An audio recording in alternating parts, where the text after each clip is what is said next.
It's 3 a.m. I just touched down. Wanna call me to buzz down. It's love over lust now. I don't know who to trust now. Tell me who can I trust now? Hey. Yeah. It's 3 a.m. I just touched down. Wanna call me to buzz down. It's love over lust now. I don't know who to trust now.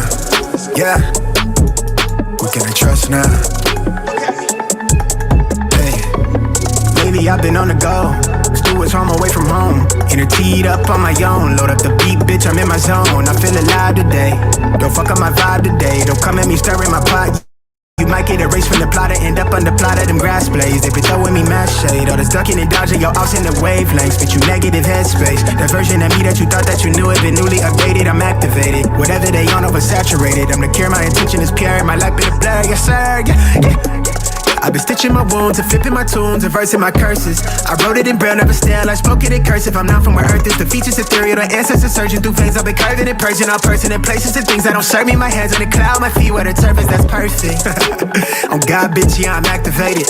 Control, burning down trees. Big shot on my ashtrays. Never empty, I'm litty. I've been paying the city. Yeah. Still paying the city. It's 3 a.m. I just touched down. Wanna call me to buzz down. It's love over lust now. I don't know who to trust now. Tell me who can I trust now? Hey. Yeah. It's 3 a.m. I just touched down. Wanna call me to buzz down. It's love over lust now. I don't know who to trust now. Yeah. Who can I trust now?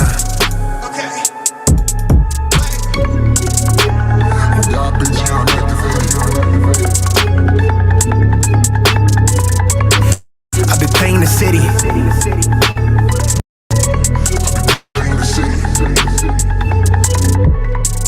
It's 3 a.m. I just touched down. Wanna call me to buzz down.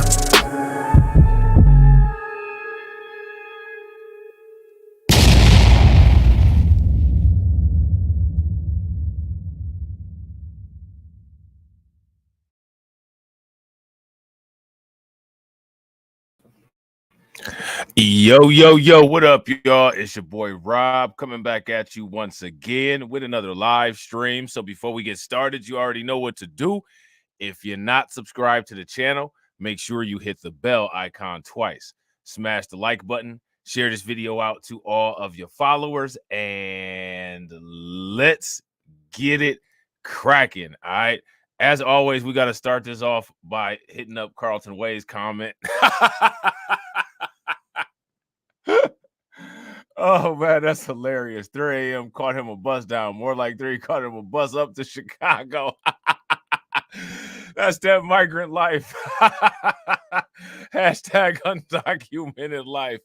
Man, that's hilarious, bro. The lifestyles of the rich and undocumented. You know what I'm saying? Hey, ladies and gentlemen, please make sure you guys show Miss Niecy some love with the $10 super chat. Starting it out with the ducats. Definitely appreciate y'all. Please make sure that y'all throw some radiation emoji and some flames in the chat for Miss Niecy. All right. I'm going to shout out everybody that's in the building. Hopefully you guys can hear me okay. If you guys can hear me, please give me a thumbs up or a radiation emoji in the chat. If you guys cannot hear me, give me a thumbs down or an angry face. All right. We got Denise. Shout out to Denise. We got my man We Lit. And yo, tomorrow, make sure if you're not subscribed to Reacts, you check out Reacts. We got 3 Reacts live streams popping off tomorrow, starting at 3 o'clock. You know what I'm saying? So make sure if y'all not subscribed to that channel, y'all go over there and subscribe. Me and We Lit gonna be breaking down some more of those Epstein documents. You know what I'm saying? It's gonna be fun, and we got some other stuff coming up over there. Shout out to my man YGLTB1. Shout out to Carlton. We got Black Free Thinker in the building. Shout out to Wallow J. Shout out to Jazz Terra. What's good with the Jazz Terra? All right. And I think that that's everybody. So I appreciate you guys being here. If you guys have not smashed that like button yet, hit that like button. Also, if you guys have not hit that bell, make sure that you guys hit that bell. We got a couple things to talk about tonight. The first one that we're going to talk about is what went on with Elijah McClain. All right. Because the Elijah McClain story is the unfortunate story where it's just sad that this family and Elijah McClain himself didn't get justice, and this just continues to be a mockery of justice and makes people have to ask some difficult questions about the way that the world is, and you know what people are willing to tolerate and when people are willing to stop tolerating it. You know what I'm saying? Former Aurora police officer sentenced to jail and probation in Elijah McClain's death. All right. So this article here came out, as you guys can see, on January 5th of 2024. Now, my question for everybody who is watching this is, how many people heard about this? If you heard about this, give me a thumbs up. If you didn't hear about this, give me a thumbs down. We're going to get into it. All right.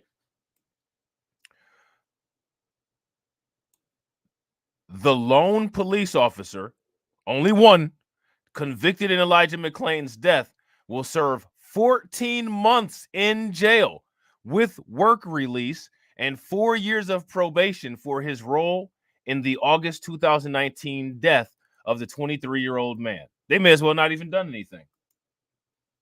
They may as well not even done anything. They may as well not gave him any type of sentence whatsoever. This right here is a slap on the wrist type thing that Jeffrey Epstein got. Now, how many people knew about this? If y'all knew about this, give me a thumbs up. If y'all didn't, give me a thumbs down. Now, election season, right? It's election year. My question is, what do the Democrats have to offer? What do the Republicans have to offer that's going to help with situations like this not occurring anymore? If we know the parties the way that we think that we know the parties, we know that both parties contribute to stuff like this happening, and it's ritualistic when they see it happening. So we should then go on and make the assumption that neither party is interested in making something like this not happen. So my question is, what do people do? What do people do? Okay. 17th Judicial District Judge Mark Warner sentenced former Aurora police officer Randy Rodema to 14 months in jail with work release on the third-degree assault conviction and 4 years probation on the more serious criminally negligent homicide conviction, for which he could have been sentenced to up to 3 years in prison. So now here's my question. When it comes to this particular kind of crime, how often have you seen a sentence like this handed out? So as I reflect back, there have been many times that I have felt weighed down by emotions of all kinds. For me, a lot of emotion surrounds the fact that 24 years ago, I made the decision to serve my country and my community to the best of my ability. I took my role as a Now Marine. let's just break that down, because by deleting Elijah McClain, he is serving his community. That is service to his community. Because would you guys agree that service to the greater dominant society is harming us? So he didn't fall short in his duty. And that's what we talking about, dealing with the laws. The laws are what allowed him to be able to get this parking ticket-esque sentence for the deletion of an unarmed, innocent black person. Now, my question is, what kind of tone does that set for other people who wish or who seek to do harm?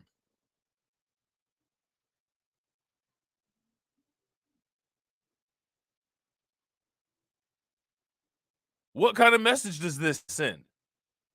Let's get it. And a police officer very seriously. I followed rules and protocols that were set in place by the departments that oversee these entities. I wholeheartedly believe that I need to abide by these rules, not only to set the example and lead by example, but I also believe they are implemented to protect the people in the community. With that being said, I often think about what happened on that evening Elijah was taken to the hospital. I cannot help but contemplate all the different scenarios that could have taken place that evening that may have resulted in a different outcome. And how I wish one of those scenarios would have actually occurred. For example, so why didn't you make the scenario I wish that a occur? bystander would not have made that call. So then where's the bystander at?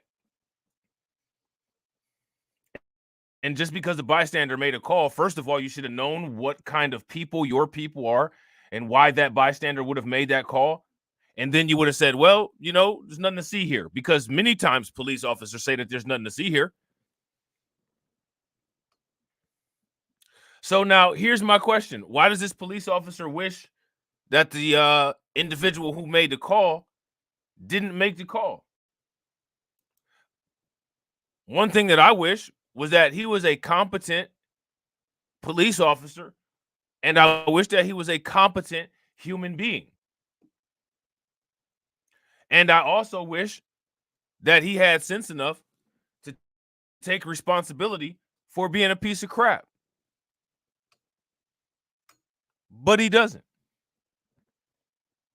And that's what and he doesn't have to, because society sets up a system of rescue and relief for certain people. He's one of them. He's definitely one of the people who benefit from the system of rescue and relief. If you guys agree, please give me a thumbs up in the comment section. If you guys disagree, then give me a thumbs down. But what we're looking at right now, his sentence, that sentence that he got, that is a rescue and relief sentence. That is a social safety net sentence. That is a sentence that says, because you are who you are, even though you did something that's not in accordance to our laws, you did it to someone who our laws don't protect, which will automatically grant you a reduced sentence. And also, we thank you for your service, because in your act of violence against the non-dominant society, you're serving your duty. And so that's what he gets. Unfortunately, the call was made, and we all responded to the incident in a way that we were all trained to do. Needless to say, the situation had a horrible outcome that nobody intended or wanted to happen. Ultimately, the situation has caused a lot of... The police wanted this outcome to happen, and the outcome is the outcome that the individual that called the police on Elijah McClain is looking for. And there's a lot of people, you know what I'm saying, on Twitter who are looking for this outcome to happen.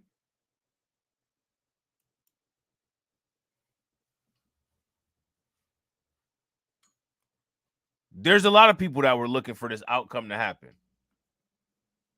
There's groups of black people that are looking for this outcome to happen. So this isn't true. None of this stuff that this guy, you're not supposed to, allegedly, right? You're allegedly not supposed to be lying in court, but here we are in court with a liar at the podium. Pain. And we are now faced with the choice of how to live with it.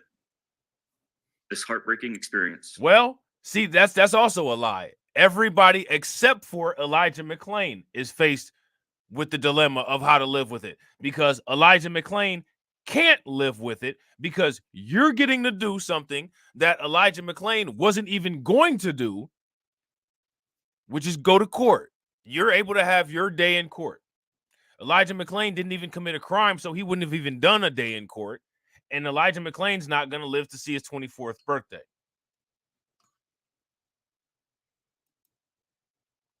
And as you can see, nobody is reminding this babbling barbarian buffoon about any of these things.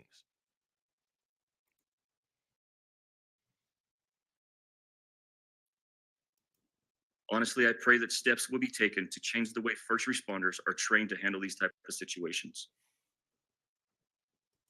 In the meantime, I come before the court because the jury has found me guilty of criminally negligent homicide. So I want you guys, and shout out to DSB. What's good with it, bro? As you can see, he threw the emergency workers under the bus. Now we know that they all had a hand in this, and they all helped, and they all contributed to this, but he threw them under the bus, as y'all can see here. In the meantime, I come before the court because the jury has found me guilty of criminally negligent homicide and third-degree assault.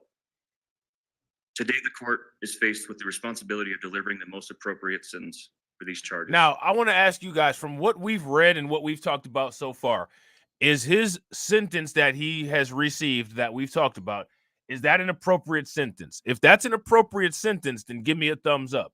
If it's not an appropriate sentence, then give me a thumbs down. And also let me know what you all think would be an appropriate sentence. Respectfully, I'm requesting the minimum sentence based on the fact that I do not have any criminal history. I have always had satisfactory or above satisfactory. Respectfully, I'm requesting for myself the minimum sentence, despite the fact that he sentenced Elijah McClain to life in hell, aka death.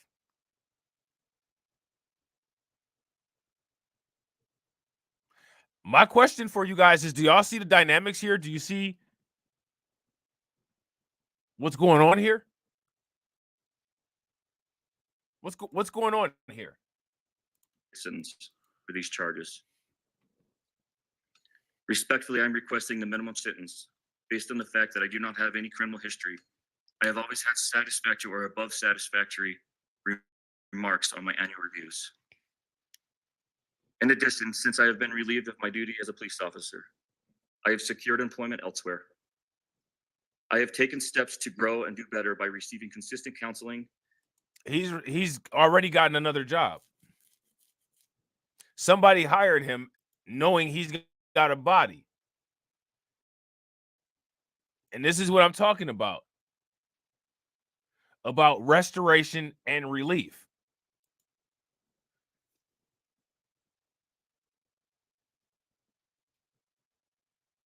Now, if any of you all were in this position that this police officer in, my question for y'all is, how many of y'all think that y'all would have a job that quick?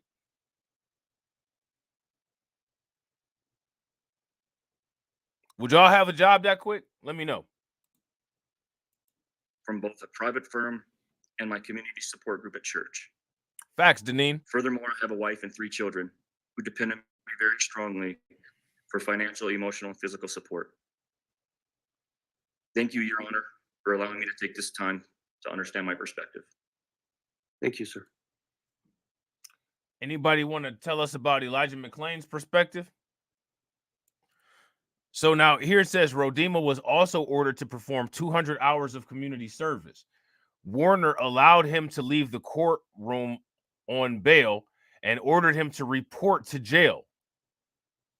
Rodima left from a side courthouse door, escorted by a deputy walking briskly, his wife trailing behind him, and drove away in his truck. So they didn't even cuff this dude or take him to jail. Now, again, what kind of message is that sending?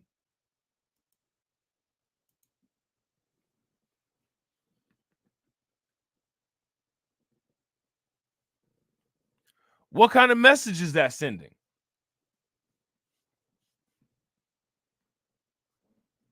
I'm going to read this again. Rodima was also ordered to perform 200 hours of community service.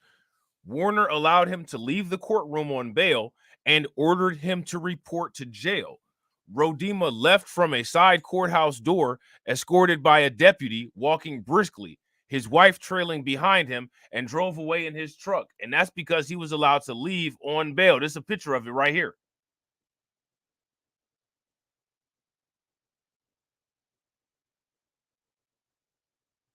Free as a bird. Free as a bird. Walking confident, knowing that he can delete somebody and not gonna get a big punishment for it. Head held high. Business as usual. Would probably have a road rage episode at somebody. Real quick, ladies and gentlemen, we got the second stream sponsor. Shout out to DSB with the $2 super chat. DSB says he needs life in prison. Yeah, facts. If you guys agree with DSB, give me a thumbs up. If y'all disagree, give me a thumbs down. That's facts. That's facts. The evidence was unequivocal that you used significant force against McClain after he was handcuffed and not a threat, Warner said. But he also took into consideration Rodima's lack of criminal history, military service, and that he, quote unquote, appeared to be of good character and, quote unquote, highly rehabilitable. What the hell does that mean? He appeared to be of good character and highly rehabilitable? What in his appearance makes him look like he's of good character and highly rehabilitable? What he actually looks like is somebody that some veterans from World War II who are now living in that little country in the Middle East would capture and take to a Nuremberg trial. That's what he looks like. Those type of people don't look rehabilitable. But now, according to the Denver Gazette, the judge said he appeared to be of good character. This dude looks shady as hell to me. This dude looks shady as hell. You see him in the front right there behind his wife? First and foremost, you're not walking at an even keel with your wife. You're not holding her hand. You suspect, bro. She look like she running behind you. She's running behind you so fast that her hair is flying in the wind. When I see men that don't really even have a decency to kind of present with, you know, giving their woman some type of priority in the public, kind of looks weird. Kind of looks awkward. We don't know the situation. They could be having a bad day. I don't know. But it kind of looks weird. So when I'm looking at this cat, as I'm looking in this picture right here, even in this picture right here, he don't look like a person of good character.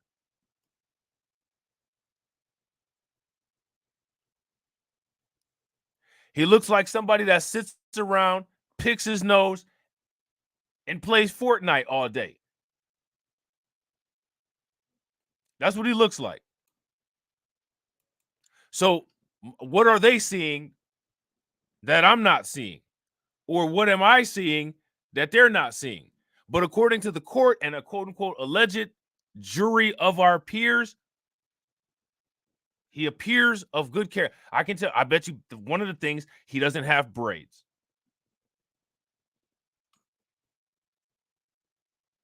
I bet you one of the reasons why he looks like he's of good character is because he doesn't have braids. Because, you know, there's no rehabilitation for people that have dreadlocks and braids. Those are signs of bad character, aren't they?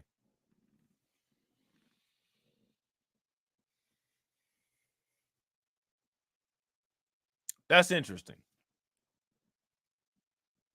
I don't see anything good about this dude's character. I don't see anything rehabilitatable about this dude. But mind you, what you guys need to understand is that the system works court thinks that he is.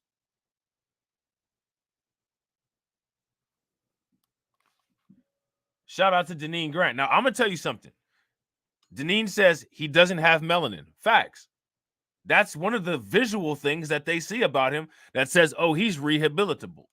And also, we need to rehabilitate him for that very reason. We need to rehabilitate him. He did the community a service. By deleting a black person, he increased our numbers. So we can't just leave this good guy out to dry. We have to do something for him to pay him back for the inconvenience of him having to serve a minor sentence in the line of duty. Because those are the laws.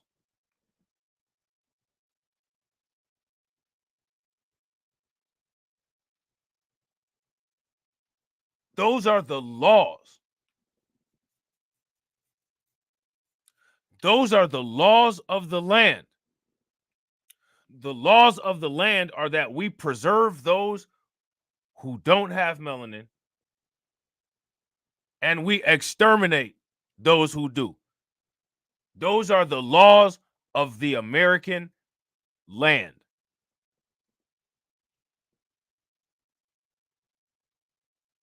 And as you can see, the system is working.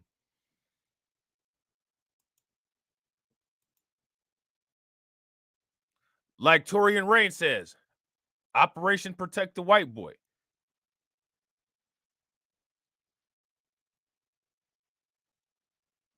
It's working.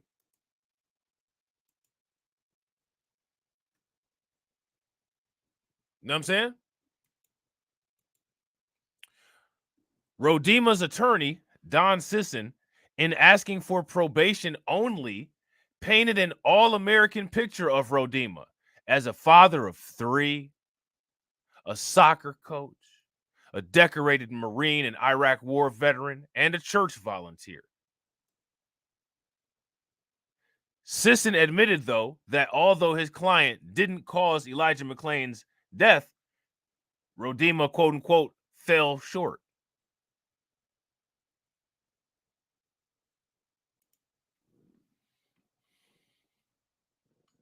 Shout out to Vega. What's good with it, Vega? He fell short. Also, arguing to keep Rodima out of prison because of the possibility that he would be a potential target, his attorney, Reed Elkis, reminded the court that George Floyd's convicted killer, Derek Chauvin, was stabbed while behind bars. Well, guess what? Elijah McClain was targeted and deleted while he was free. So they want to protect these white police officers from the actual justice warriors. See how I did that? In jail.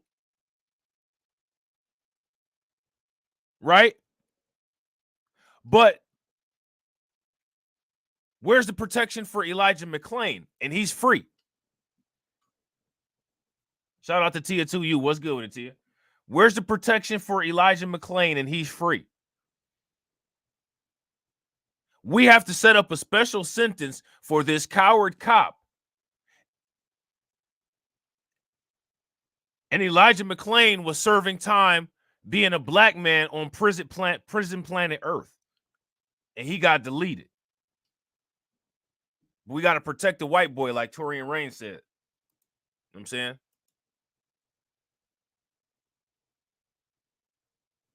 By coincidence, Rodima's sentencing came on the same day that Chauvin's attacker, John Turksack, pleaded not guilty to the crime in federal court. All right. 76 people sent the court letters about Rodima's character in hopes of persuading the judge to lessen his sentence. So I want y'all to pay attention to this. Y'all see how many people came out the woodwork to support Rodima? He had a whole value system that came to the rescue for him. Hey, we're all going to mob up and talk about how good of a guy this is, even though he's responsible for deleting somebody's baby.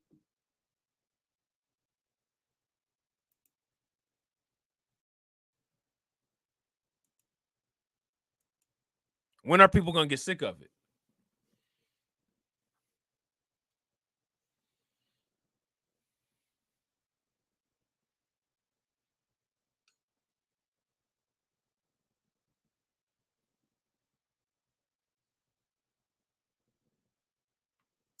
Now, shout out to Deneen Grant.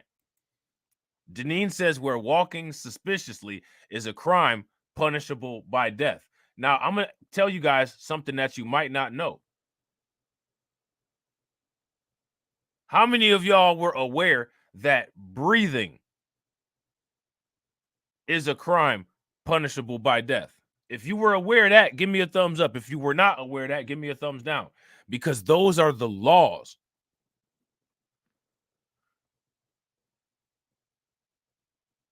When the laws are Operation Protect the White Boy,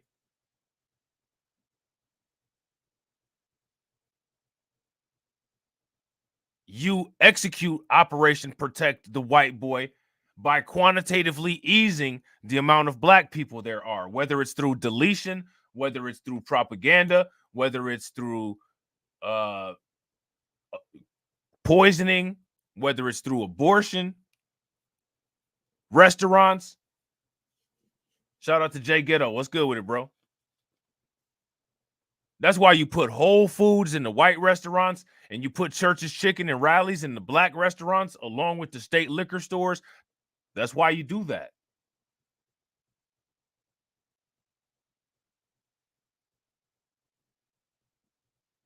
You put the Whole Foods in the white neighborhoods, and then you put all of the high blood pressure, diabetes restaurants in the black neighborhoods, and then sit there and say, there's a disparity with these people in hypertension.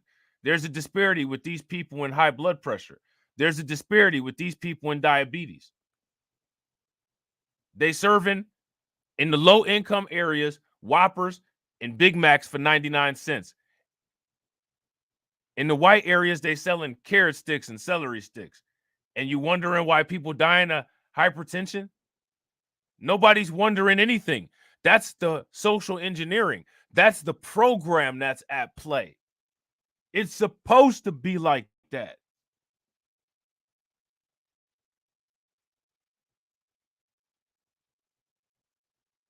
It's our duty to make it how it's not supposed to be. It's not our duty to try to negotiate with them and get them to stop doing their thing. It's our duty to stop them from doing their thing.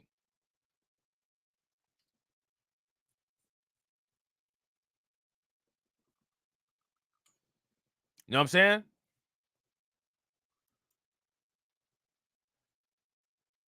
"76 people wrote character letters for a murderer."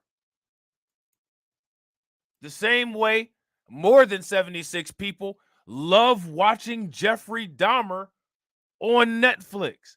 They love watching Jeffrey Dahmer on Netflix, but they got the biggest problem with Dave Chappelle comedy specials.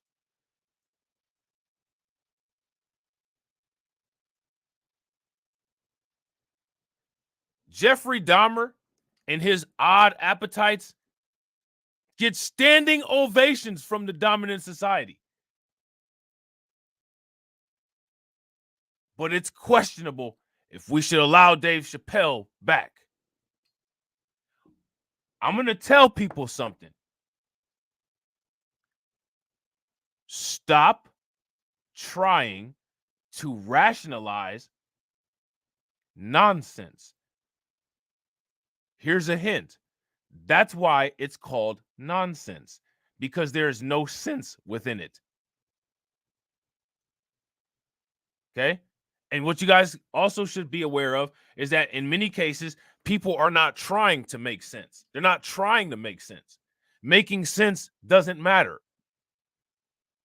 You know what I'm saying? To some people. Shout out to PD that remains. What's good with it, bro? Yeah, people are dressing like Dahmer for Halloween, the same way that they worship the mustache guy, the same way that they worship Adolf Hitler. And it's just like my and Robert E. Lee. And it's just like my video that I did the very last live stream where I was talking about Trillmonger. You know what I'm saying? Your boy Julius Malema. Should we have more worship for our violent ancestors to give us a little bit of energy? Give us a little bit of that dark, evil energy.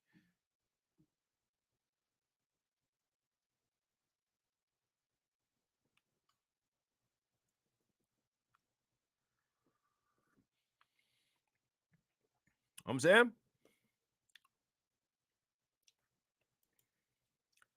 So now here it says supporters of Elijah McClain also sent to court letters asking for Rodema to receive the maximum sentence of 3 years in prison. Imagine 3 years in prison as a maximum sentence. Imagine that as your max. Senior Assistant Attorney General Jason Slothbauer quoted one of those letters in which the person wrote, "You just can't forget Elijah McClain's soul if you were touched by him."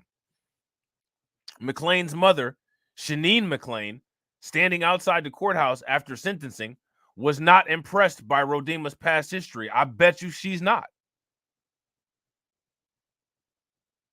I bet you she's not. No one should be impressed by Rodema's past history. No one's impressed by our past history. When you tell people about all the accomplishments of Black people and all the things that we've done in the United States, how many people are impressed by us? Oh, wow, look at all the great things that you guys did. Look at how much you contributed to the country. Literally everyone downplays our existence. So why should anybody be impressed by this clown? Screw him. You know what I'm saying? The only thing that matters is the present. He's not in court because of his quote unquote past. He's in court because of his quote unquote present. He's in court because he's a homicidal, racist piece of dog crap. You know what I'm saying? To speak today for my son, Elijah, my other children, and myself. I stand here before my God, the people of Colorado, and humanity everywhere. I was taught that. And real quick, ladies and gentlemen, shout out to everybody that's watching. I appreciate each and every one of you guys. We got 19 people watching and we got 29 likes. If everybody could take a moment and smash that like button and get us to 45 likes, that would be great.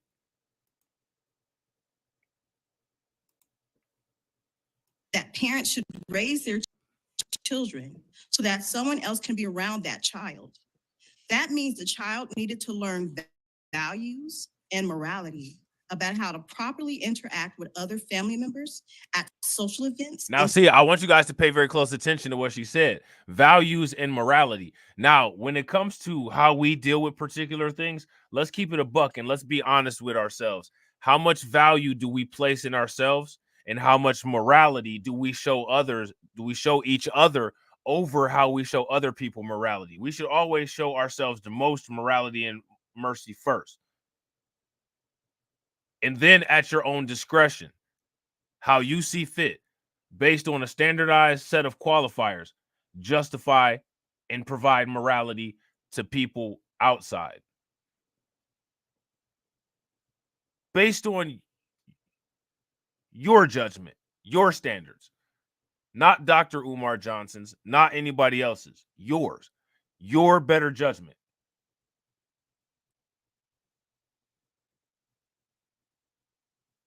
Shout out to Mr. Power 2. Appreciate you. Shout out to my man Jay Bird. What's good with it, bro? Including in work environments. I was also taught that a child should not be supported, rewarded, or praised when they make a mistake, but they should instead be encouraged to correct that mistake and not lie to cover up their wrongdoing. It is painfully obvious that my son's murderer was not taught the same values about humanity and kindness that I was. Now, what's funny about this is that she doesn't know how right she is. See, she's just saying this, right? She's just saying this, but what's crazy about what she's saying is that she don't know how accurate she actually is. You absolutely right. Homeboy grew up with a whole different value set than you did. I'm going to ask y'all this question. What kind of value set did he grow up with? What kind of value set did Elijah McClain's, the leader, grow up with? What was he taught by his parents? I guarantee you he was taught that his life is more valuable than Elijah McClain's. I guarantee you that. I guarantee you that his parents also taught him that he has artificial authority over an individual like Elijah McClain. But they'll never admit that on record. And they don't have to admit it on record. And we also don't have to ask them because we already know. So there's no point in asking. They'll never admit it anyway. Also, our mission is not to get answers from them. It shouldn't be. Shout out to Black Star Racer and shout out to Patricia Slade. What's good with y'all? Our mission, so if you ask me, should be to get answers for ourselves and to get from those answers that we get for ourselves to get solutions from ourselves for ourselves. We don't need to ask these people questions that they've already answered through their actions because every answer is not always in the form of words.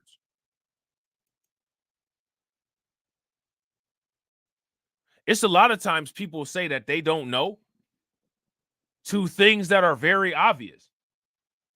How many times have you seen a discussion about a particular person that used a barrage of racial epithets and there's an actual debate going on of if this person is a racist or not? Now, let me ask you guys this. Is there ever a debate about if someone's an anti-Semite or not? Or if the correct amount of people or the correct kind of people deem somebody as an anti-Semite, they're just an anti-Semite and no other questions are asked. But you could have all of the evidence. You could show them at a cross burning. You could show a recording of them saying the N-word. You could show evidence of them sabotaging somebody, and there's still a public debate and that even black people, certain black people, like Greg Foreman and Brandon Tatum and Larry Elder and Candace Owens will take part in to say, well, it's still debatable whether this person is racist or not. It's never debatable whether somebody's an anti-Semite or not. Somebody could simply say, hey, I don't think this particular country should get this much military funding. You're an anti-Semite. Now, when people say black people shouldn't get reparations funding, nobody says you're anti-black. Because let's not get it twisted. All of the military aid that particular place gets, that's World War II reparations funding that they get. Nobody says anything about it. Nobody has a problem with it. It's okay. Shh. Shout out to KOK Fit. What's good with it, bro? Shh. You know what I'm saying? What did Pops on Wayne's Brothers used to say? Shh. Don't tell nobody. Don't tell nobody now. Don't tell nobody.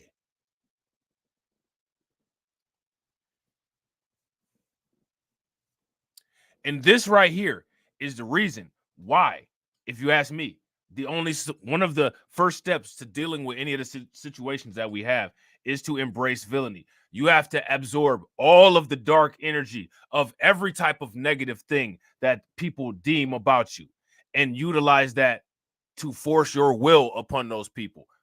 You want to call me a monster? I'm going to show you exactly what a monster does.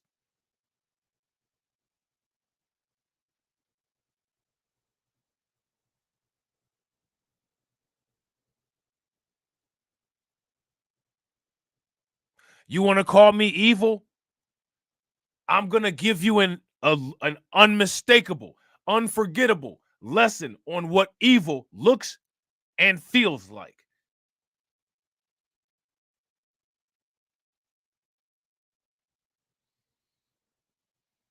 Shout out to Child of the Sun. All hail King Killmonger. Facts.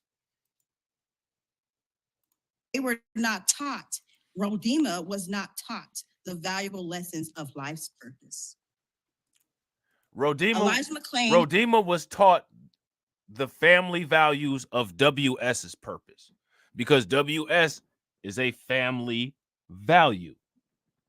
It is valuable for a family to be a participant and practitioner of WS. There are benefits that come with it.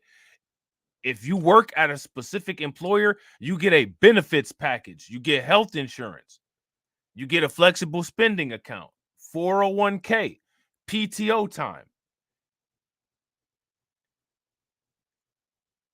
As a worker of WS, you get skin color privilege. You get rehabilitation if you fall out of favor with society. You get immunity or downplayed legal processing. You get hyper response when you call law enforcement on a non-white person. You have automatic sway in the Court of Public Appeals.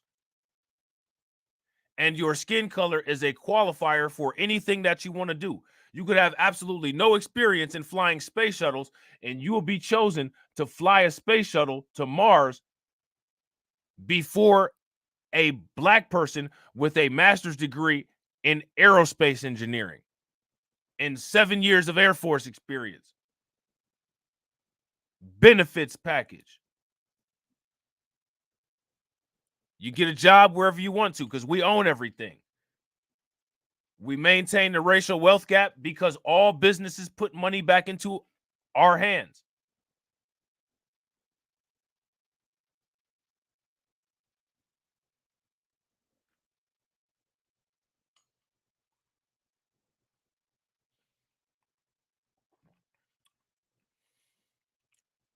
We are the plug on everything.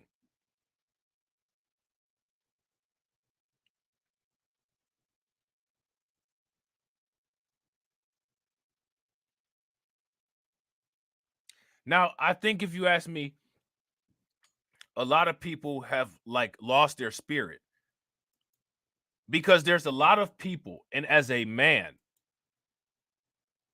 you should be excited about a challenge. But nowadays, the men that are manufactured in today's society are scared of challenges.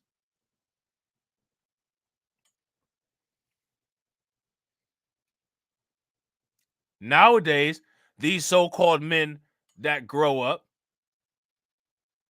they want the easy way out of everything. Because they're not capable. They're not durable. They're not intelligent enough to be able to pose any kind of challenge. So they just want the easy way out.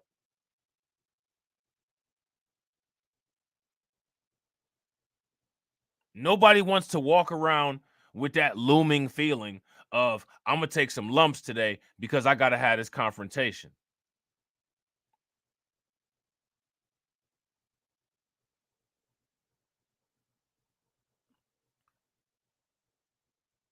The only way that this thing is ever going to get fixed is if people come to the realization that at some point you're going to have that confrontation.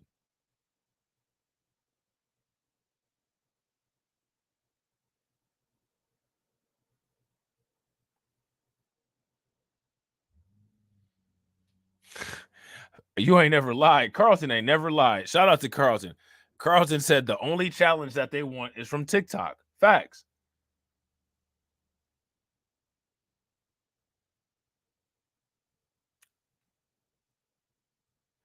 They'll do the stanky leg challenge, but they won't do the eliminate WS challenge.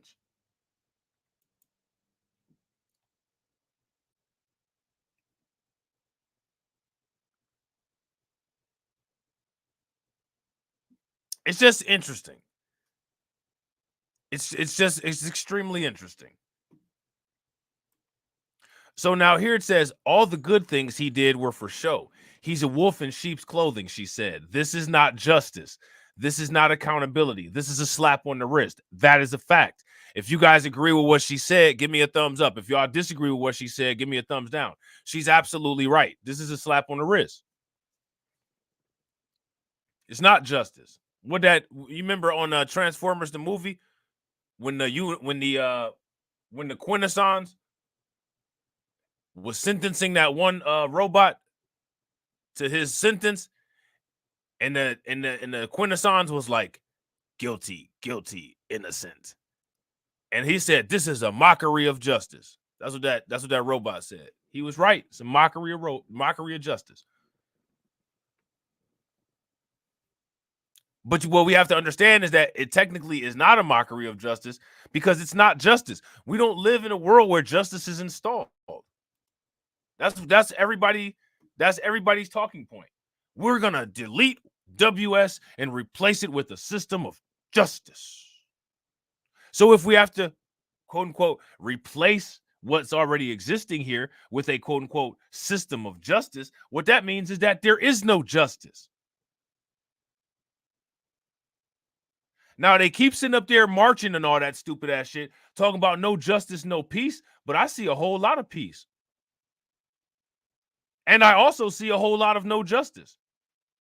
So actually, there is no justice, right? And there's no peace because there's a constant war on us and nobody doing shit about it. Shout out to Hurricane IQ. So that chant, you know what I'm saying? That chant is accurate in an odd way. It's accurate in a real odd way. There is no justice and there is no peace.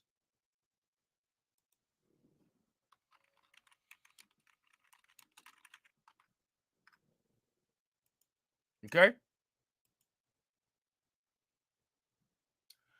Shout out to Carlton Way. Carlton Way said that he didn't even get a slap on the wrist. They got out a little bit of baby oil, you know what I'm saying, and they rubbed it. They rubbed his hand a little bit. Here you go. Let me put some of this on you. Make you feel better.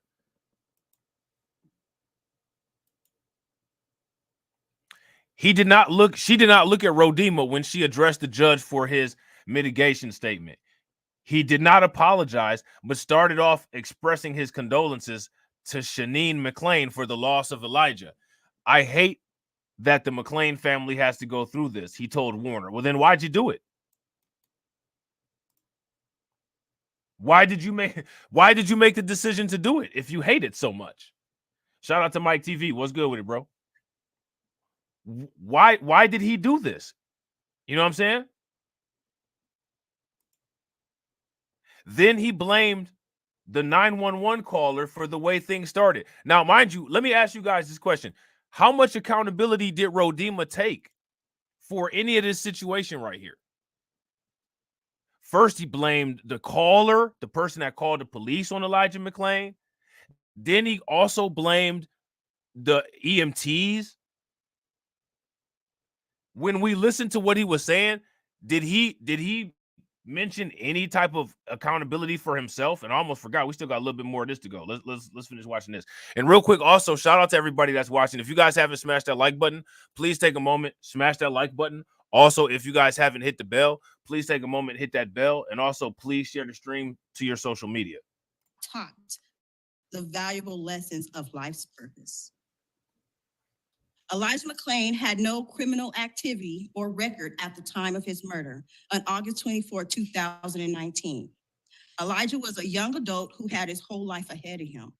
Once Elijah turned 18 years of age, Elijah's health issue, every health issue Elijah had as a child, he studied and he overcame on his own. My son, Elijah McClain, was a healthy young man the night Randy Rodema chose to show my son the power and privileges of the boys in blue. Peace officers are not, I said peace. Now, here go my question. What other, I need you guys to tell me this. What other privileges did those officers show Elijah McClain? And this is what I'm talking about. The rehabilitation and restitution. You know what I'm saying? The rehab and the restitution.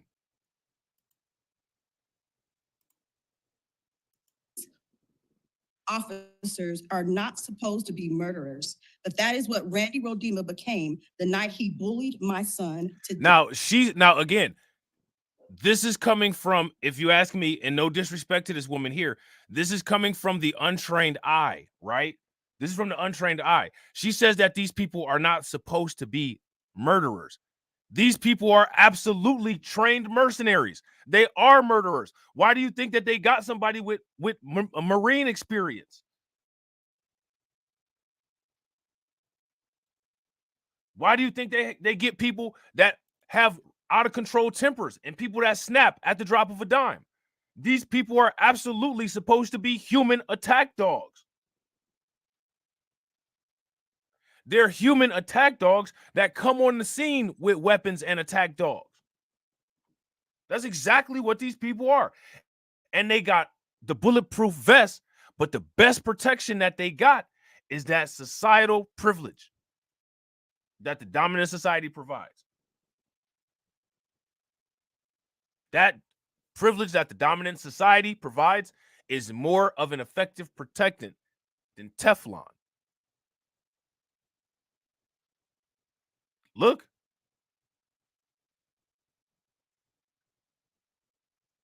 That societal, that accountability proof vest, look at how that accountability proof vest is serving Rodema in the court. You guys see that? That accountability proof vest is really doing Rodema some good in court.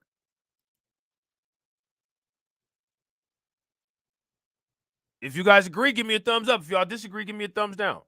Let's get it. Death.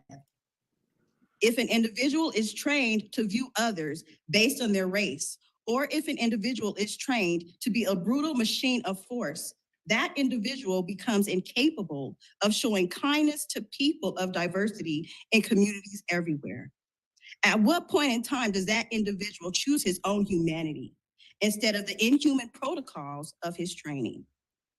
Randy Rodema stole my son's life away, and in the eyes of my God and human laws everywhere, death is a crime. All the achievements in the world becomes a person's past once that person changes into a monster. Our communities cannot know. Now, I want you guys to pay close attention to the errors that she's making. And I'm going to ask you guys if you guys agree. The errors that she's making is she's discussing this situation like it's a black man that's on trial for harming her son. I'm not trying to be funny, but one thing that people need to go forward doing when they have to deal with this type of situation is that people need to not only address the court, they need to address the individual officer, and they need to address society, because society are always accomplices to police violence. They assist police in the violence. They assist police in the deletions. Your next door neighbor is complicit as an accomplice to murder. You know what I'm saying? Assisting the police.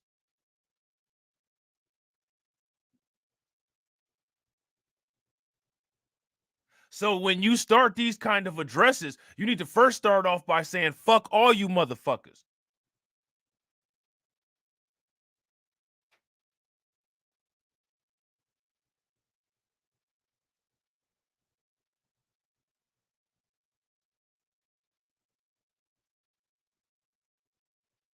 You know what I'm saying? That's the first thing. To whom it may concern, fuck all y'all, the population at large encourages this behavior. The population at large is part of the police department. The population at large should be on trial here right with these dirty cops.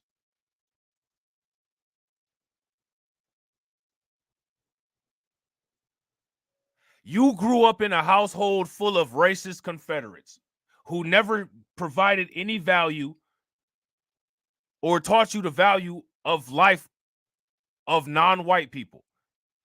The only life that you value are people like yours. You're a pathetic coward that is scared of diversity. You're scared of interacting with black people. You're scared of accountability, which is one of the reasons why you're getting a slap on the wrist here. You've raised your children to be like that, and you probably married some bitch that feels the exact same way as you do. And I'm in a courtroom full of you people. And all of you people that I'm in the courtroom full of, you all created this fucking monster that deleted my son. Fuck all you motherfuckers. I don't want any money. And whatever this court does cannot possibly be justice unless one of you leave out of here in a casket the same way that Elijah McClain left out the hospital in a casket. But you guys are not going to do that, which means that you're not going to give me justice.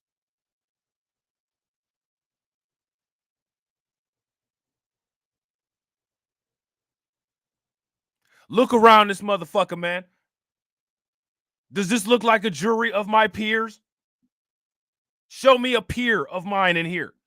Make a peer appear, because there are none here.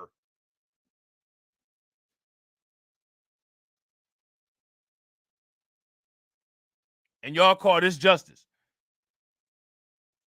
This is a show. This is the Truman Show, except for nothing on this shit is true. And I'm supposed to call you my honor. And you're sitting here telling me that you're weighing the scales of justice, but you're not bringing my son back to life. And you're not taking the life of the person that took my son's life. Man, I ain't got shit to say to you, man.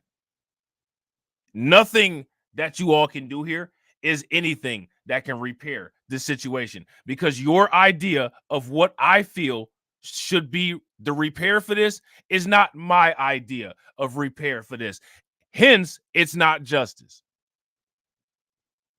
And I'm not going to gaslight y'all into thinking that this court system is providing me with justice. This court system is providing you all with something to do and a paycheck. And I got to go home and walk into my son's room, who I'm never going to see enjoy any of the shit that he has set up in there anymore. Y'all motherfuckers can go to hell and tell him you're sorry yourselves. The fuck out of here. That's what she should have told them.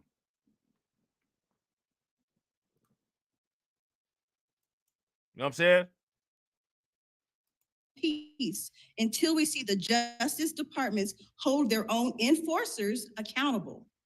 My son will never be a dad, an uncle, or a grandfather. Randy Rodema stole my son's life. All the belated apologies in the world cannot remove my son's blood from Randy's hands. Prison is the only accountable justice that Randy Rodema deserves. He does not deserve probation. He does not deserve his freedom with his family. Randy Rodema has earned a maximum prison sentence held up by Adams County, Colorado Judicial Services. I do not want any restitution from my son's murderer. Elijah McClain was a few months old when I was told by my church bishop that Elijah had healing hands and was destined to be a spiritual leader. Elijah McClain taught himself how to play various instruments and fell in love with the violin. Elijah McClain taught himself how to draw and was getting his finances together so he could attend art school one day. Elijah McClain was a massage therapist who became a massage therapist at the early age of 18 so that he could better. Look at all them white people in the court. Do that look like a court of your peers?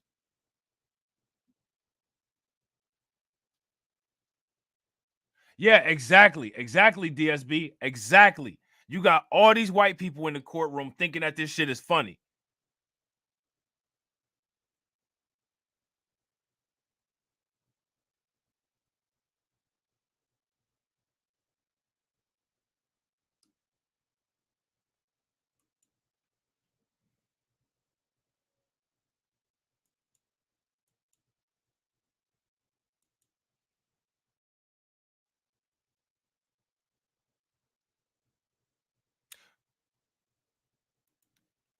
I'm not going to say nothing because what I was about to say is not consistent with community guidelines. Better provide for the kind of lifestyle he wanted to live. Elijah McClain is my second oldest child of 6 children. Elijah McClain was the only person in my known family's history that had achieved a career at such an early age. Elijah McClain was a person who believes in respecting other people's boundaries because he wanted his boundaries respected in return. Elijah McClain loved music. He loved dancing. He loved singing. He loved animals, and he was grateful for his life. My son, Elijah McClain, was murdered more than 4 years ago by Randy Rodema, his co-workers, and their accomplices on August 24, 2019 in Aurora, Colorado. In a brutal attempt to display some type of expertise, experience, and privilege, Randy Rodema brutalized my son, Elijah McClain, to death. There was no reason for Randy Rodema to treat Elijah the way he did, to the point of no return. Elijah McClain spoke English, so there was no way he was misunderstood. Instead, he was ignored and bullied by individuals who... And all these white people in the court, all of them are like, oh, lady, can you just hurry up? Oh, lady, can you just hurry up? I mean, he already apologized. I mean, what more do you want from him? What more do you want from him? I want his heart in a jar. If you really want to know.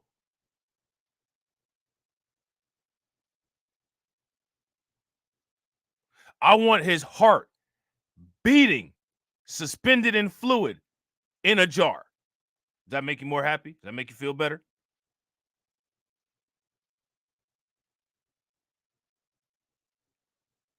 Shout out to my man, James Hudson. What's good with it, bro? Shout out to Patricia Slade. What's up with it, Patricia?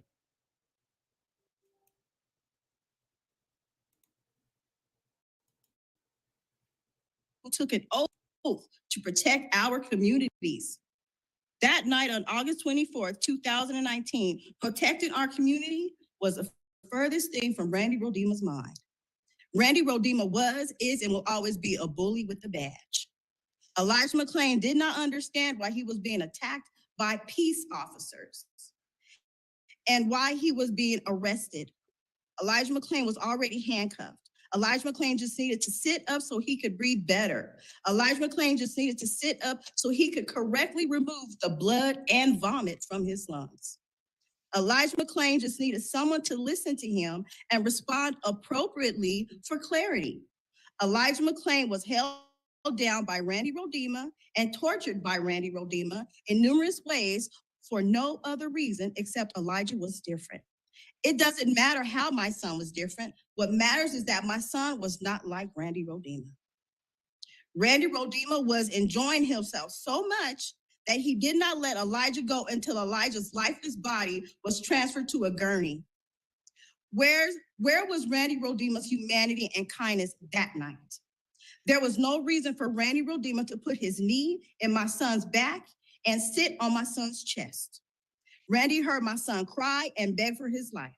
Randy heard my son's body parts shift under the weight of Randy's torturous tactics. Randy knew he was wrong, but continued to operate as a barbarian instead of a peace officer. There was no reason for Randy to apply pain techniques on Elijah's arms and wrists. There was no reason for Randy to have my son... Now, how many of you guys think that Randy was getting off on this?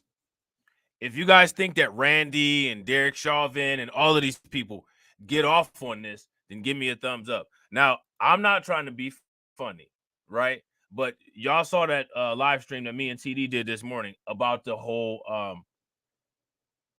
Hollywood thing with Cat Williams, right? And what I find interesting about this is that what goes on on with the police is consistent with what goes on in Hollywood. There's a large contingent of white people who have a lot of money to pay that are willing to shell out massive amounts of money to watch hardcore physical activity take place between or to be done against black men. It's weird. It's really weird.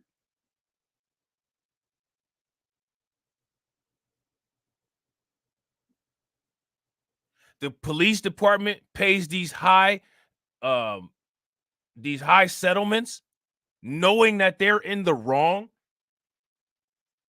simply on just getting the entertainment and getting off on watching one of their soldiers harm a black person. Physical activity. Hollywood, we gonna pay y'all to wear a dress. Be all on top of each other. Physical activity. Similar amounts of money. In the millions.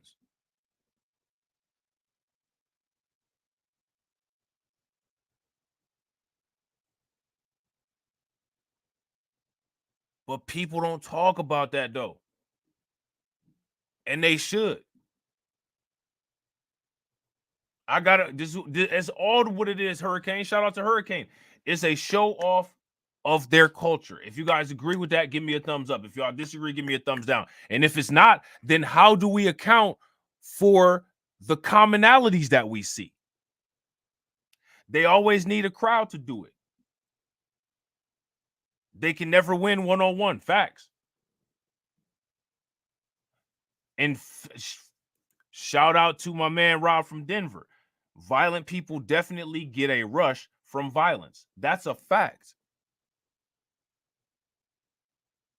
How many examples of this do we need before we just start accepting this as a fact? These people get off on violence against us. As a result, we need to be able to protect ourselves from this. They pay big money to be able to commit violence against us without recourse. Now, if we're talking about the economy, right? The economy implies that there's supply and demand. So if you're paying a price for something, then that means that there's a demand. I want you guys to name all of the famous prices that white people have paid to harm black people. In fact, shout out to James Hudson. Don't forget Ronald Green and John Crawford. Big facts.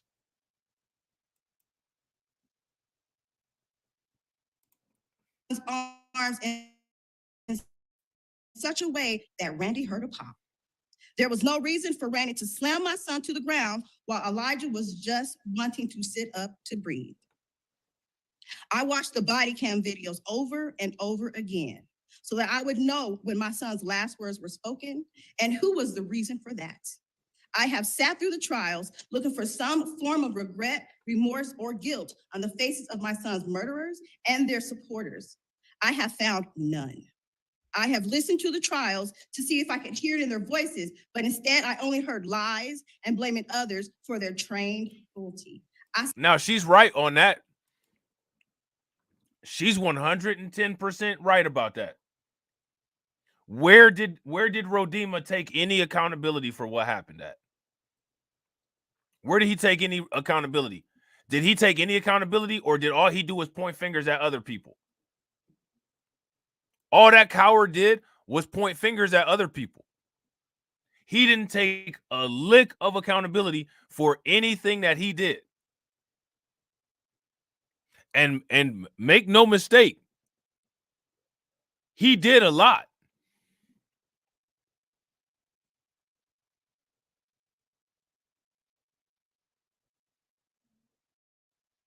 He definitely did a lot.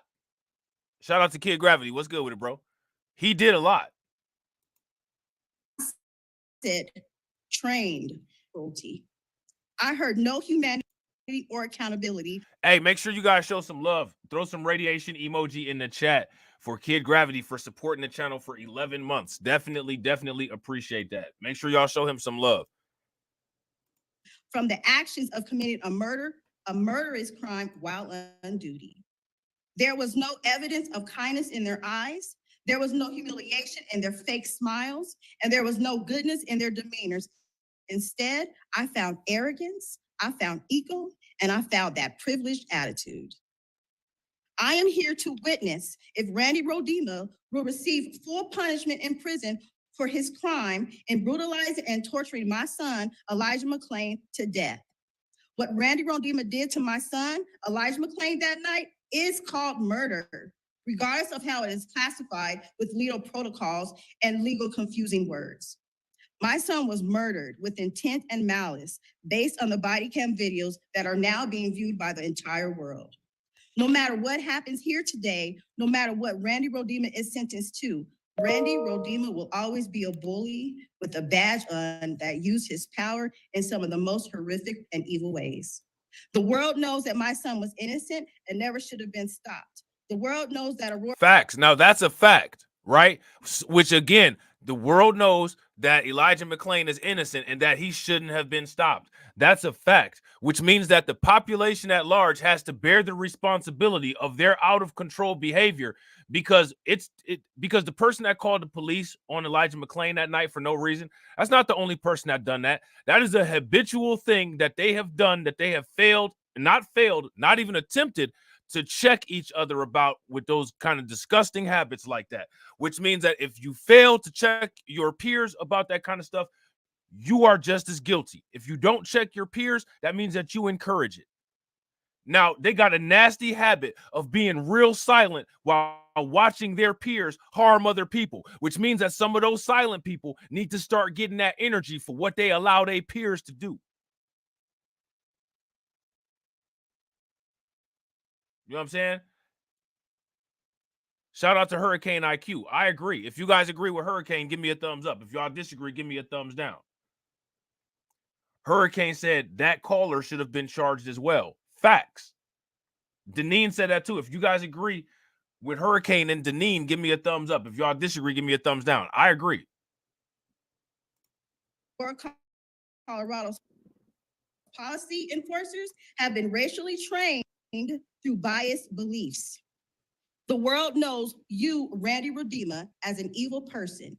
In the history of Colorado, as well as the history of the world's events, Elijah McClain will always be the hero, and Randy Rodema will always be the villain.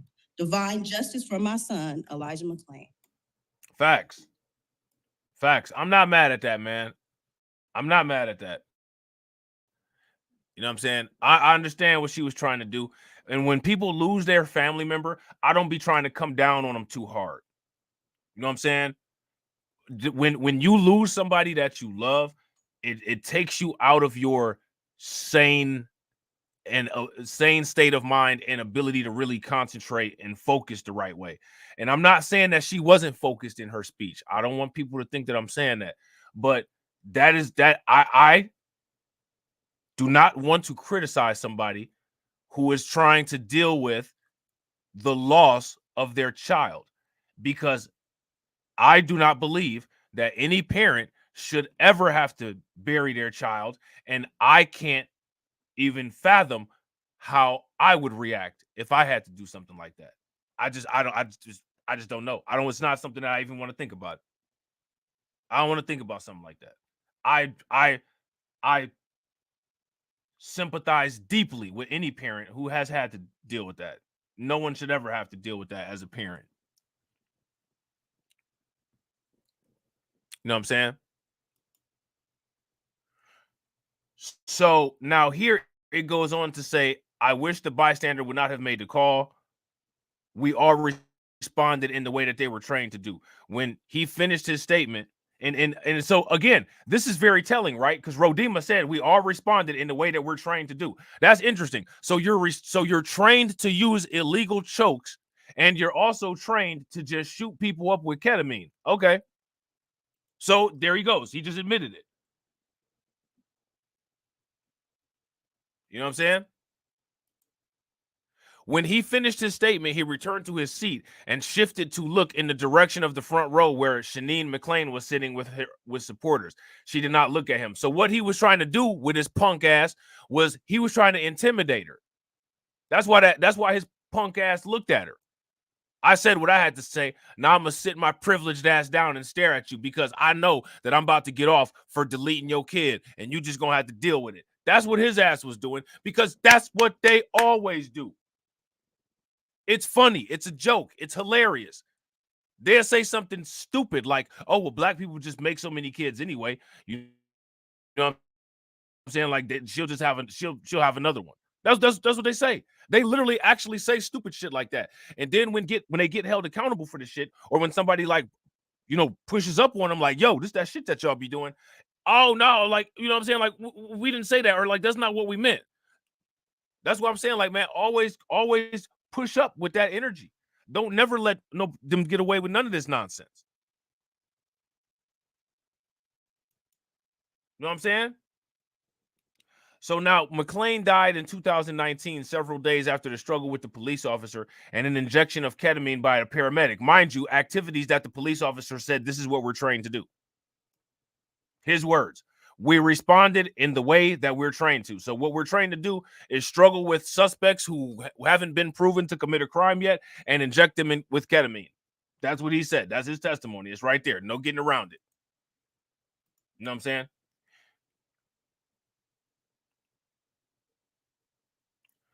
He was walking home from a convenience store where he bought bottles of tea when dispatch received a 911 call describing him as sketchy. Now, I find that fascinating, right?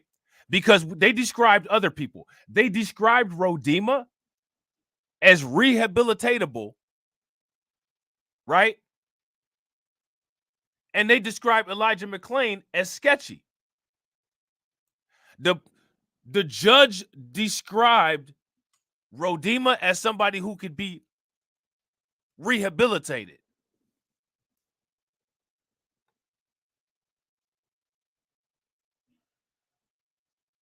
But somebody who called the police inappropriately on Elijah McClain saw Elijah McClain as sketchy. Now, I'm going to ask y'all, what does sketchy mean? Rodima was the most senior of the three officers who stopped McClain. Body cam footage showed he kept McClain face down while pinned on the ground instead of making sure he was on his side to breathe, and at one point, yanking on his arm. Footage also shows him slamming McClain's torso into the ground after McClain said, "I can't fix myself." A jury convicted Rodima in October of criminally negligent homicide and third-degree assault. Rodima was tried alongside former Aurora officer Jason Rosenblatt, who sounds like he's one of them folks, who was acquitted of all charges in a split verdict, and probably because one of them folks was up there as the judge. So they, you know what I'm saying? They did what them folks do. If we convict this person, it's anti-Semitism. Can't do that.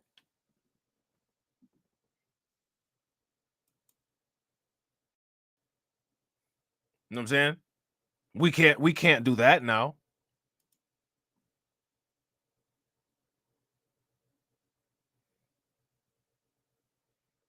Okay.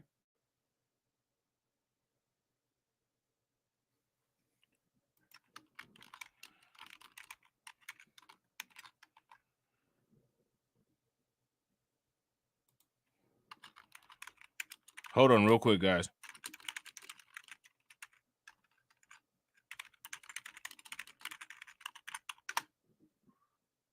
All right, my bad.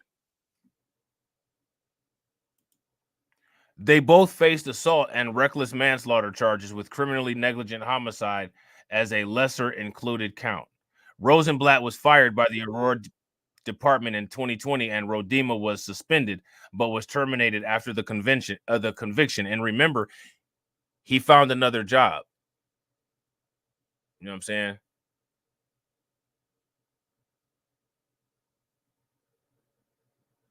Yeah, he found another job.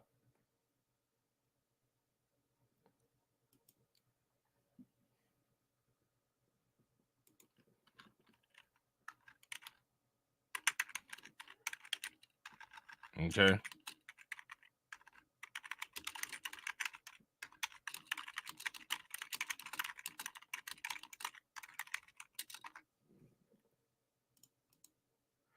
A third officer, Nathan Woodward, was acquitted of all charges in a separate trial in November and has been reinstated with the department and receives $212,546 in back pay. Now, here's my question. How many people were aware of that? If you guys were aware of that little fact right there, then give me a thumbs up. If you guys were not aware of that, then give me a thumbs down. What kind of message is that sending?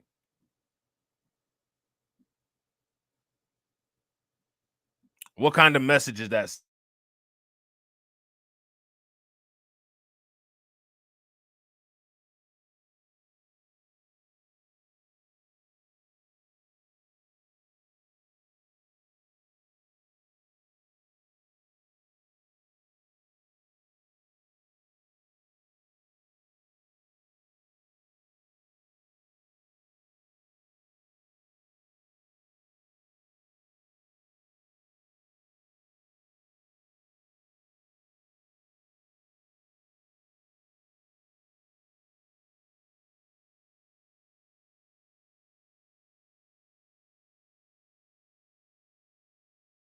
All right, my bad. My computer is freezing up a little bit.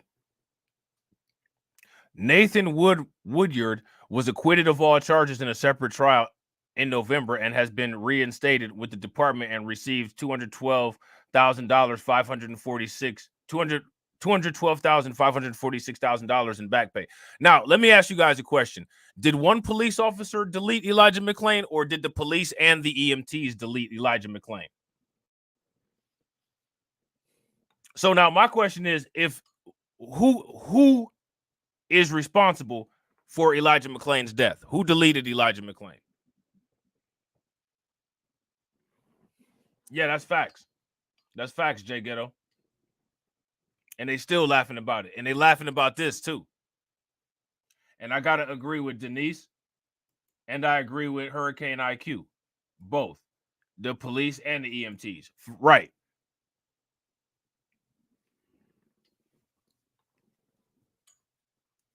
Real quick, ladies and gentlemen, make sure you guys show my man Yoshimori some love with the 16 months of membership support. Please throw some flames in the chat.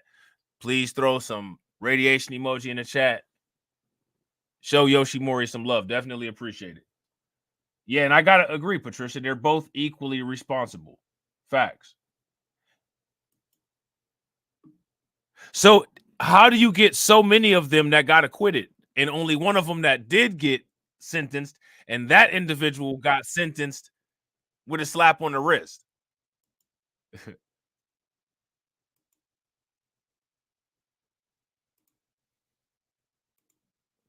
How does that work?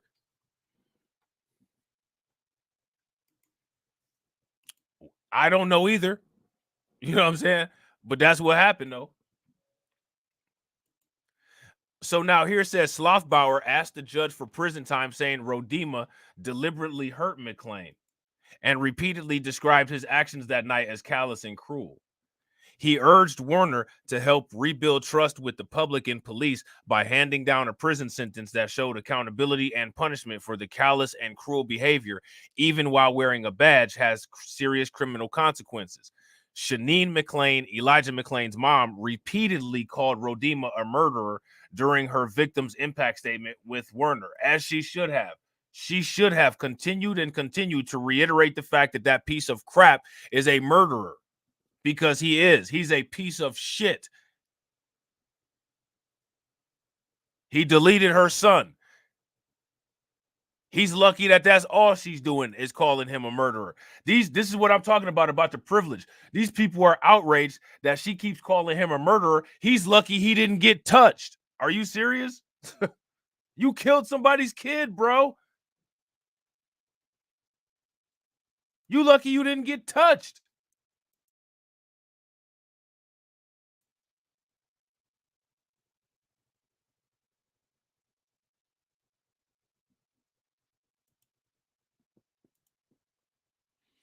She said Randy Rodema stole my son's life while urging Warner to hand down the maximum prison sentence possible. He brutalized my son to death, she said, remaining calm and measured while speaking. When McClain returned to her front row seat, she cried as friends confronted her. Rodima's attorneys argued at trial that he used less force than actually would have been justified because he believed McClain was violently resisting. Violently resisting what? McClain wasn't under arrest. Violently resisting what? How do you resist when you're not under arrest? These are the laws. These are the white laws against black people in the United States. These are the laws. Anytime you guys hear a politician or somebody say, and the rule of law, think about Elijah McClain. Think about Daniel Pruitt. Think about Jim Crow laws. Think about fugitive slave laws. These are the laws of this land. This land. The laws. Just by you being alive, you're breaking them. Which is why they authorize the executive branch of the government to execute. That's why they're called the executive branch. The executive branch executes. The executive branch executes black Americans.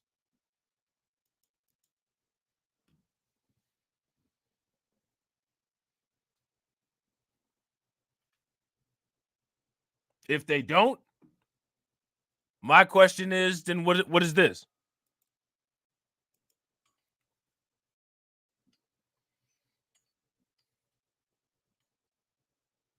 Somebody want to get mad and try to downplay my live stream because they didn't say it first? They didn't say it. It's plenty of content for everybody. You know what I'm saying?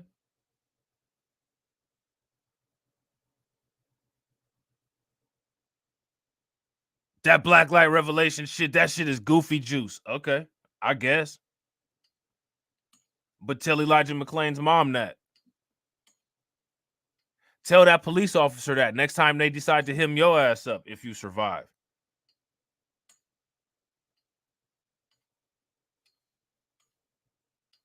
I don't give a fuck about what these other YouTubers think or feel. And half of them is doing shit that Cat Williams was talking about.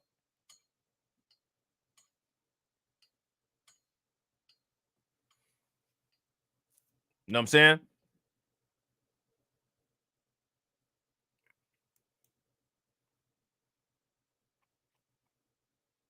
Rodima believed he saw McClain try to grab Rosenblatt's gun. Now, how did he see it? And what else did he see? What side of Rosenblatt's body was the gun on? Which hand did McClain try to grab it with? Isn't there a lock on the holster so that somebody can't just reach and grab it? We got the carbonated goofy juice. Denise is good too. It's like Tahitian treat, but it's better. You know what I'm saying?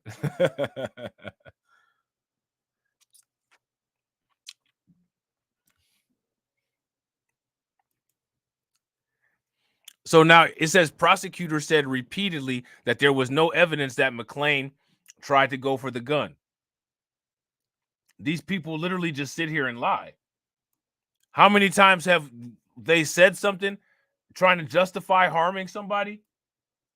And what it was that they said never showed up. Yeah, the goofy juice. Carbonated. We got low fat, no sugar. You know what I'm saying?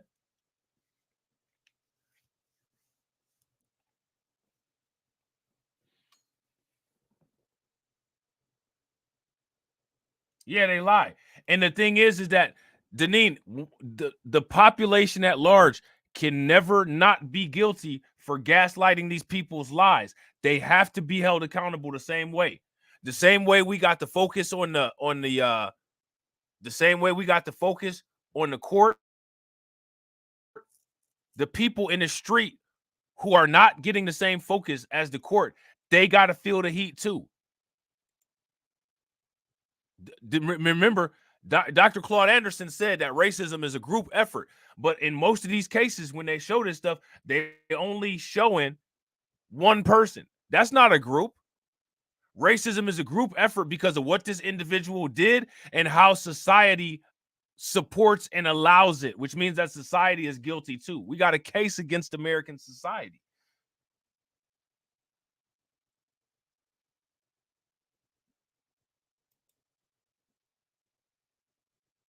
You know what I'm saying?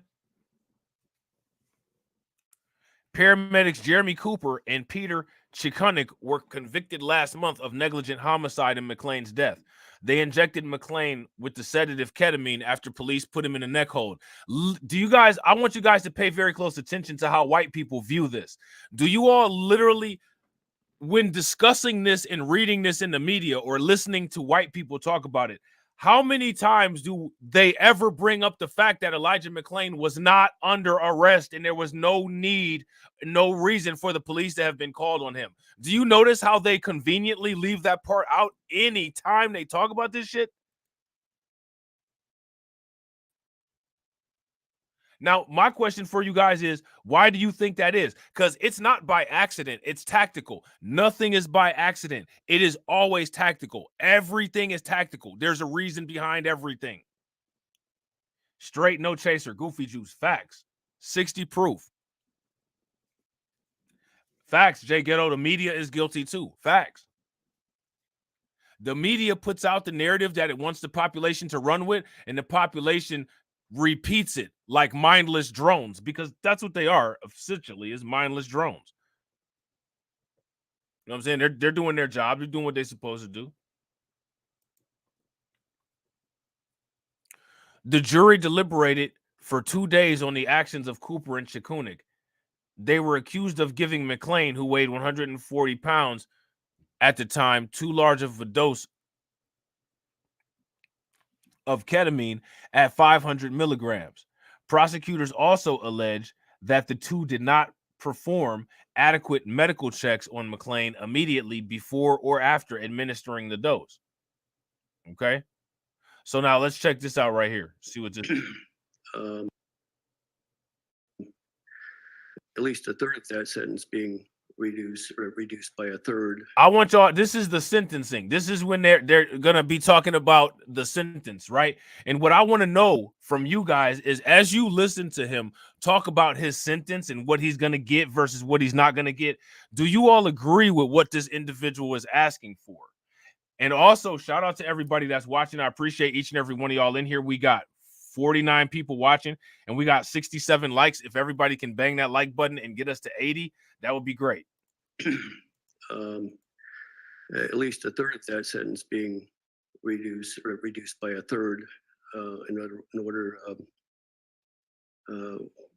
in consideration for a good behavior prisoner, which I would have no expectation that Mr. Odima would be otherwise. The court has to look at the nature. Why would you not have Why would you not have an expectation? I want you guys to look at this.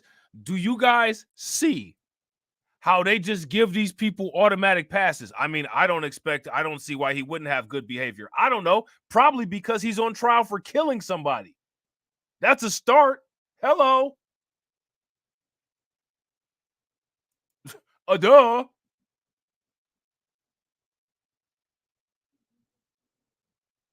You know what I'm saying? The offense. And for the offense of criminally negligent homicide, the jury found that Mr. Odima, and I'm not going to guess whether it was a principle or complicity theory. It seems more logical, a complicity theory. But in either event, he caused the death of Mr. McClain by conduct amounting to criminal negligence.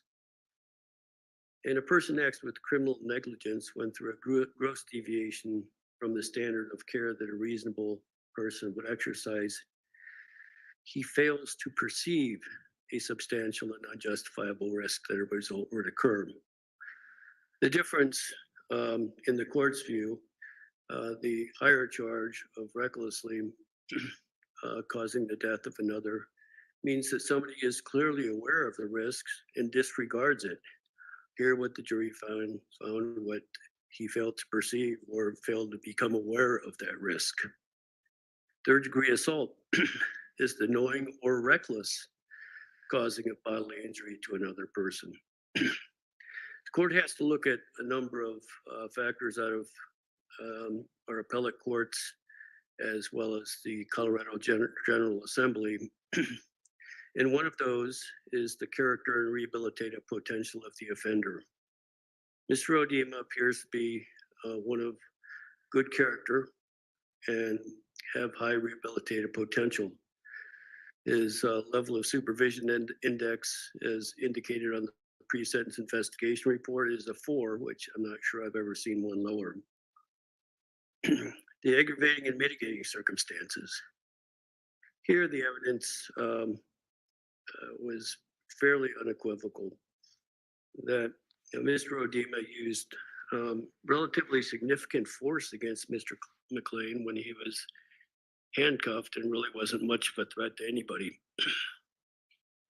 The mitigating circumstances here include the lack of any criminal history, a positive social history, and his service to his country and community.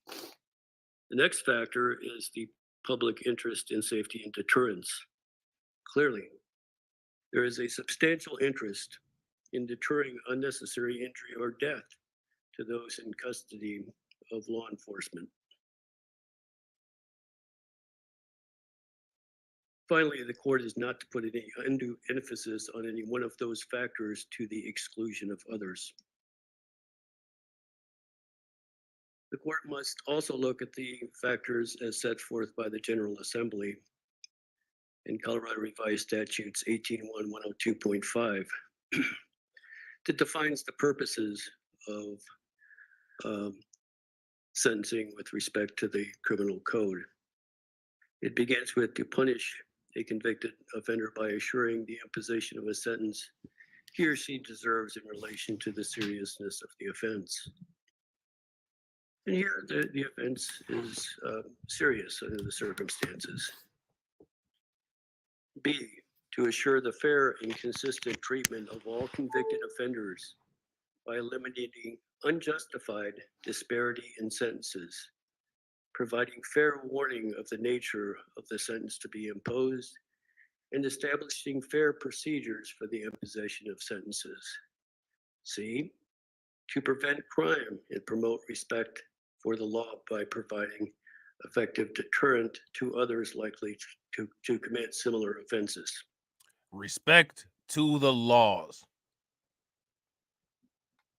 That's why I call this series the Laws, because this series is going to show y'all how the laws really work and who the laws really work for. And when they say the laws, what they actually mean by the laws. Let me ask y'all this question. Who have the quote unquote laws? Who have they actually protected? Who do they actually protect? Who do they actually service? Facts. If you guys agree with Jay Ghetto, the puppet master, give me a thumbs up. If y'all disagree, give me a thumbs down. That's facts. And it's always going to be like that. A lot of times, look at when Botham John got deleted. Even the black female judge had more sympathy for Amber Geiger than she had for Botham John.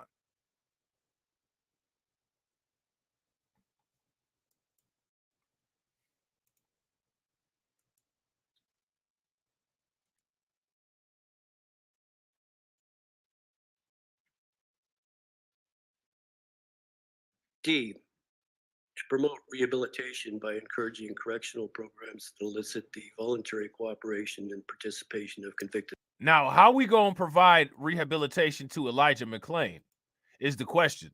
See, you should be allowed to interrupt the judge and ask these kind of questions when the judge started doing this. This judge right here had a Kyle Rittenhouse defense lawyer judge. He had a Kyle Rittenhouse defense lawyer judge.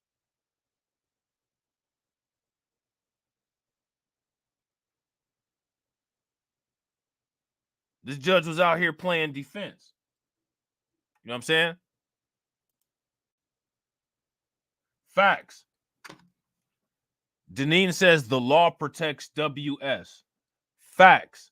If you guys agree with Deneen, throw some flames in the chat. To prevent crime and promote respect for the law by providing effective deterrent to others likely to commit similar offenses.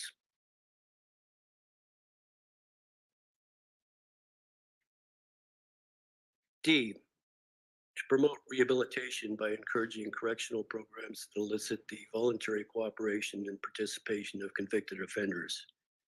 E, to select a sentence length, and a level of supervision that addresses the offender's individual characteristics and reduces the potential that the offender will engage in criminal conduct after completing his or her sentence. And finally, to promote acceptance of responsibility. Shout out to John. What's good with it, bro? By offenders, and to provide restoration and healing for victims and the community while attempting to reduce recidivism and the cost to society by the use of restorative justice practices.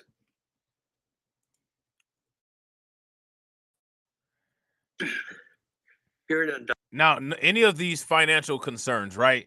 These budgetary concerns that this fake judge just mentioned, none of those are ever taken into consideration when it comes to talking about sentencing a black person.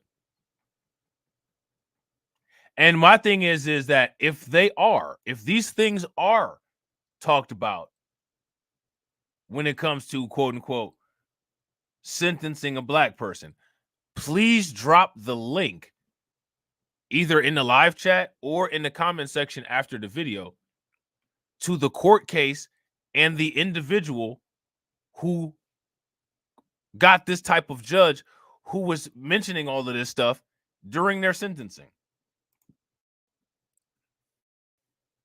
Undoubtedly, there are a series of negligent, as found by the jury, and tragic offense leading to the death of this, from all I can tell, a delightful young man. In balancing all of these factors, the court will impose the following sentences. All right. You guys ready? Shout out to Affectionate Long Game. Black First. What's good with it? Let's listen to the sentencing. After all of that nonsense that the judge just said, here comes the sentence. For the crime of assault in the third degree, the court is going to impose a 14-month sentence to the county jail, and that will be with work release authorized. For the criminally negligent homicide, the court's going to impose 4 years of probation. Where have you ever heard these kind of sentences being imposed before? Where has anybody who has heard these kind of sentences issued out before? And where? To who? Seriously? Seriously? Crime of assault in the third degree, the court is going to impose a 14-month sentence to the county jail, and that will be with work release authorized. For the criminally negligent homicide, the court's going to impose 4 years of probation with standard terms and conditions, with 90 days of jail work release authorized, be concurrent to the 16-month jail sentence imposed for the third degree assault. This will include 200 hours of community service. Furthermore, to give the defendant the opportunity to qualify, which I must in every circumstance of this sort,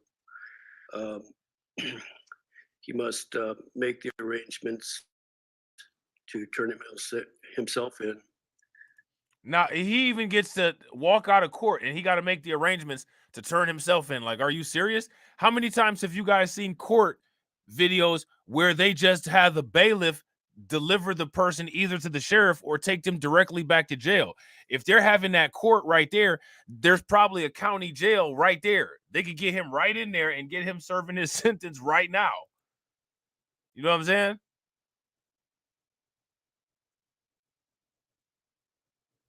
But for whatever reason,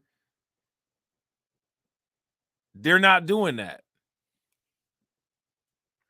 For whatever reason, they're not doing that. Now, we're going to ask the obvious question, because why not? What's the reason? Yeah, exactly. Shout out to Hurricane IQ. Shout out to Hurricane IQ. That's facts. Turn himself in. The system at work. Facts. And that's why this title of this live stream is proof that the system works as intended. And trust me, we got more proof. We got more proof.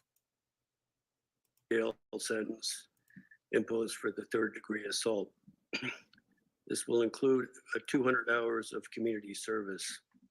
Furthermore, to give the defendant the opportunity to qualify, which I must in every circumstance of this sort. He must make the arrangements to turn himself in to the jail, the Adams County Jail, or if it can be arranged, it could be at another facility that's agreeable with the Adams County Jail to begin serving the jail sentence.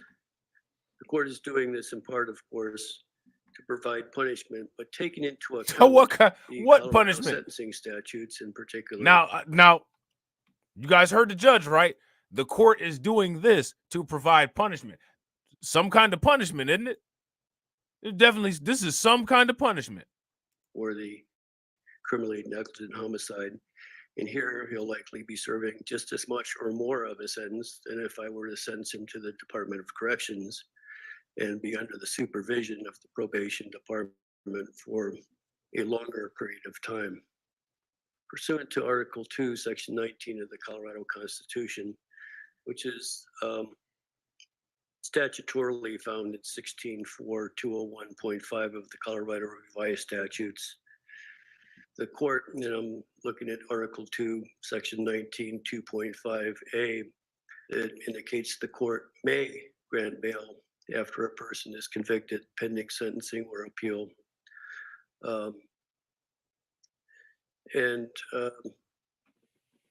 The word may connotes to the court that is within the court's discretion. The court will, in its discretion, deny the setting of an appeal bond at this time. But as I mentioned, Mr. Odema will have 49 days within which to appeal the sentence. Any clarifications? 14. 14 is, I misspoke the second time apparently.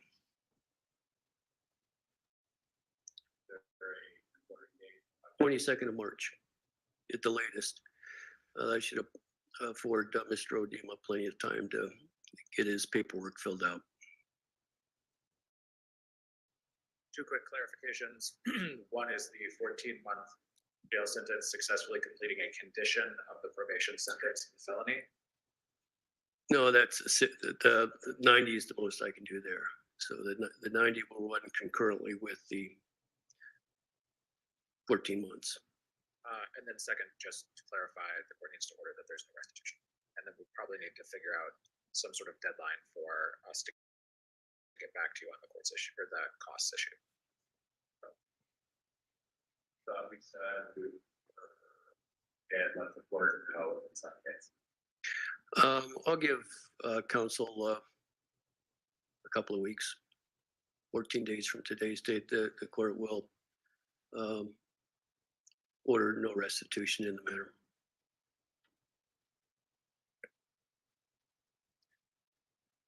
Mr. Odema will need to report to the probation department a little late now, so Monday, and sign his probation order for the criminally negligent homicide conviction. One day.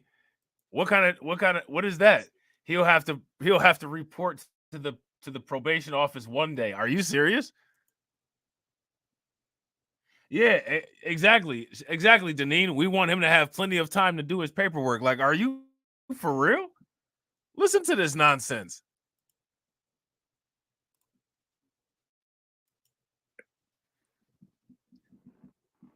Mr. Odema will need to report to the probation department a little late now, so Monday, and sign his probation order for the criminally negligent homicide conviction.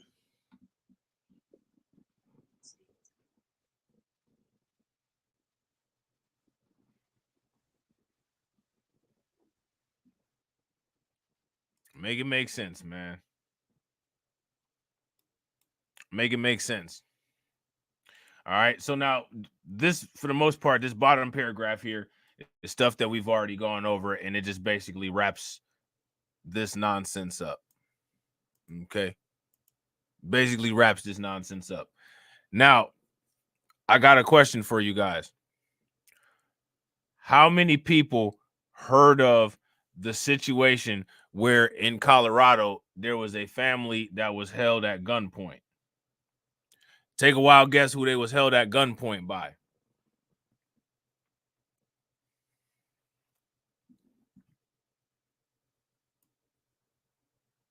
Take a wild guess who they was held at gunpoint by. Did y'all hear about that situation?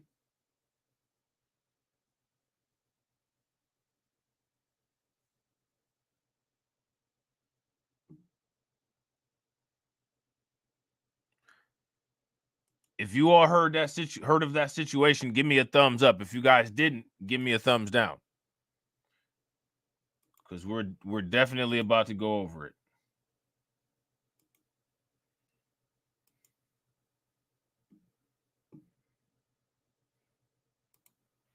Here it is right here.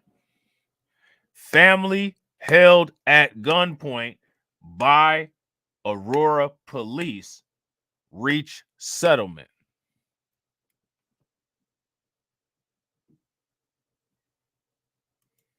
Now, they held a whole damn family at gunpoint. Almost 3.5 years after Brittany Gillum and her 3 children were held at gunpoint by Aurora police for driving a vehicle police thought was stolen, the family has reached an agreement settlement with the city and the officers involved. See, they got them all out there. They look black.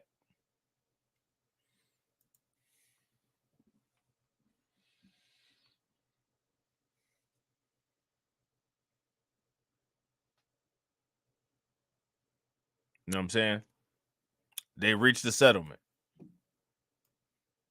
Now, the mainstream media sure as hell not really talking about this.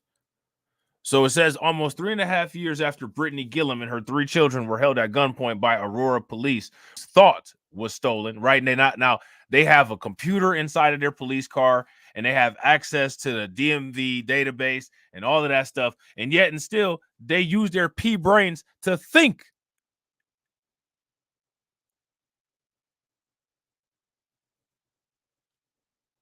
Oh, they not black, John? It's hard to tell in this picture.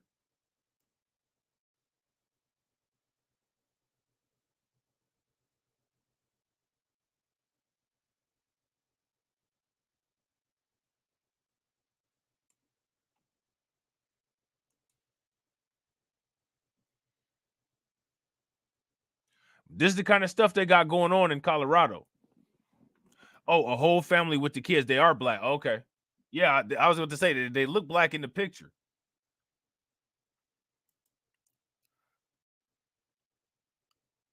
The incident, which happened in August of 2020, was captured on a video that spread across social media and national television.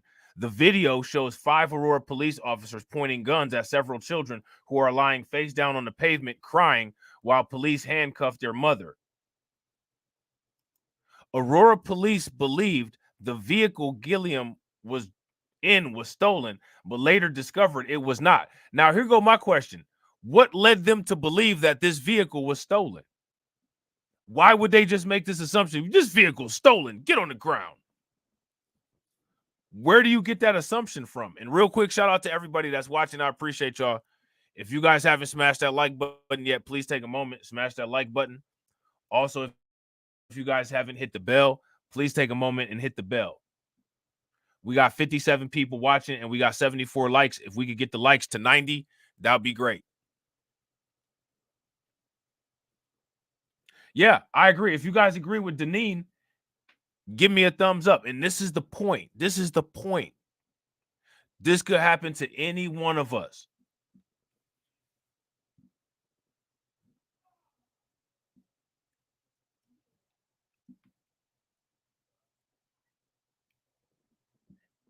This could happen to any one of us. You fit the description. Never mind the plate number. Facts, Black Star Racer. Facts. Now, when it comes to the laws, what's the description of the law? The description is the same thing as a qualifier. You're black. And you're not supposed to be breathing here. That's the law. Wherever we are, if you're black, you're not supposed to be breathing here. That's the law that all other laws derive from.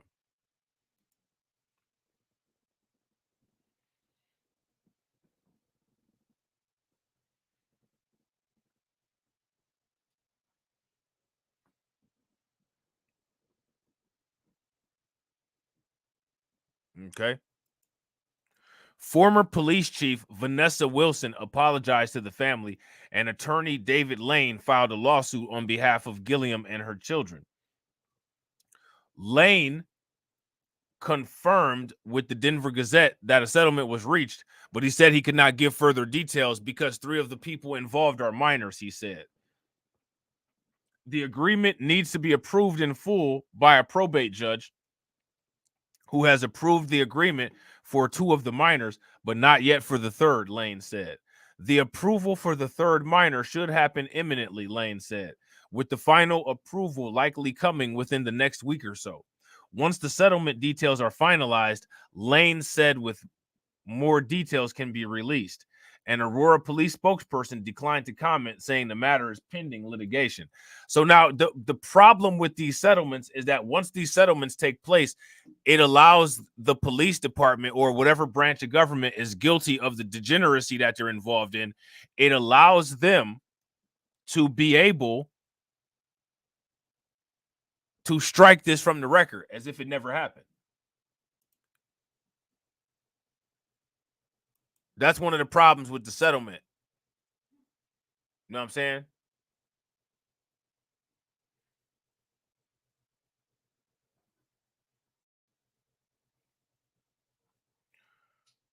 So let me see what else we got here. I was gonna talk about this one thing, but I think we might hold off on this and talk about this some other time. Everybody saw that situation where the Nevada judge was attacked by that defendant, right?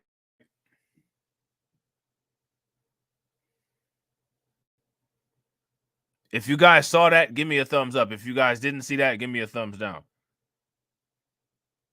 That's the laws, man. That's the laws. Hold on, we about to take a look at that real quick.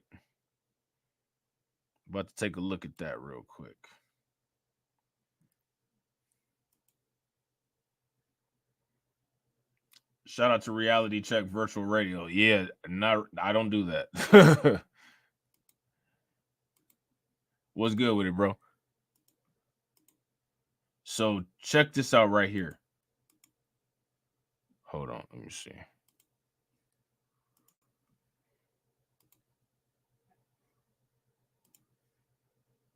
You know, I feel like I should give it a shot. I appreciate that, but I think it's time that you get a taste of something else because I just can't with that history. In accordance with the laws of the state of Nevada.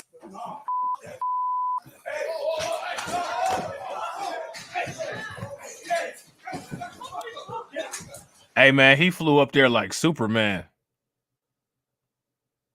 You know, and I feel like I should give it a shot.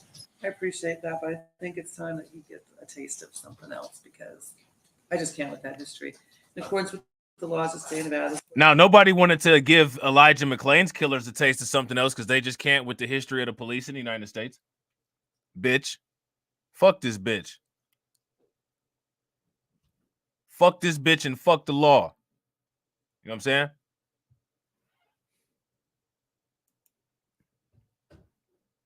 You know, and I feel like I should give it a shot. I appreciate that, but I think it's time that you get a taste of something else because I just can't with that history. In accordance with the laws of the state of Nevada.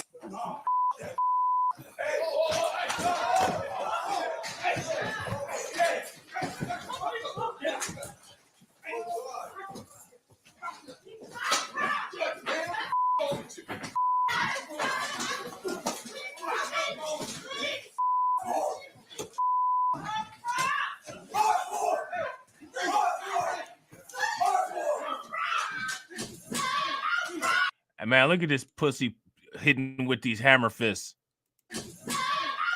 Y'all see that?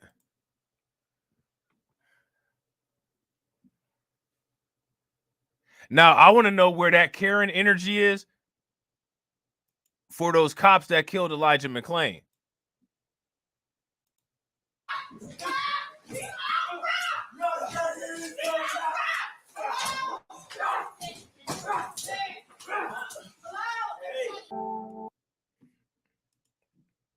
She getting her ass beat and still talking shit, man.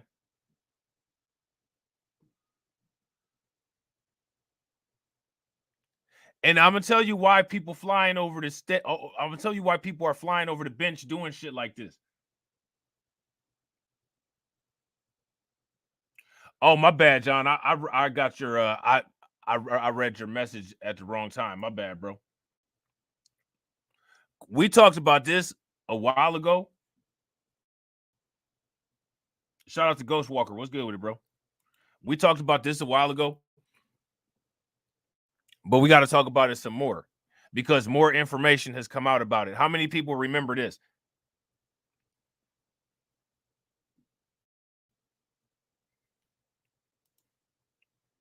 Y'all remember this? If y'all remember this, give me a thumbs up. If y'all don't, give me a thumbs down. San Jose racist cop scandal. But remember, racism don't exist. After judge's order, disclosure of new texts and other officers' names are forthcoming.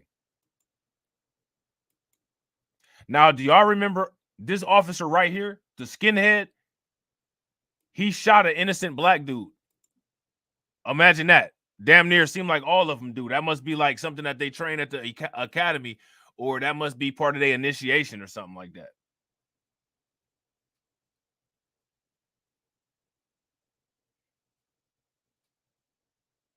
You know what I'm saying?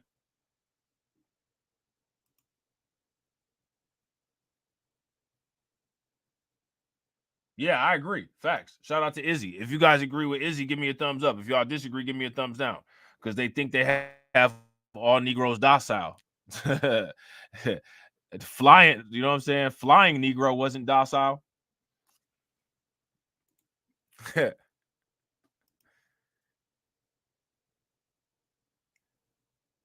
So now, one current San Jose police officer was a part of this text thread. Now, here go my question. What y'all think they did to this police officer that was part of the text thread? Probably nothing.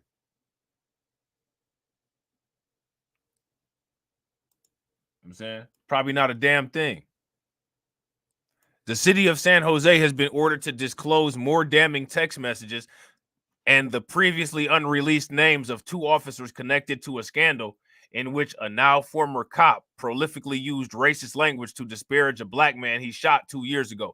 So now when it comes to the population at large, the only thing that the population at large got for us on this is stop talking about it. You know what I'm saying? Don't talk about this no more. Stop being victims. And oh my God, everybody's racist. Oh my God, everybody's racist. But they don't have any type of way to address the problem. They don't have anything for how we're going to fix this. And the reason why is because the population at large survives off of stuff like this being done. If it wasn't for the police providing an artificial system of intimidation and extortion for the population at large would be bottom class society. They need the police to enforce the nonsense because they can't do shit without them. That's why they back the blue.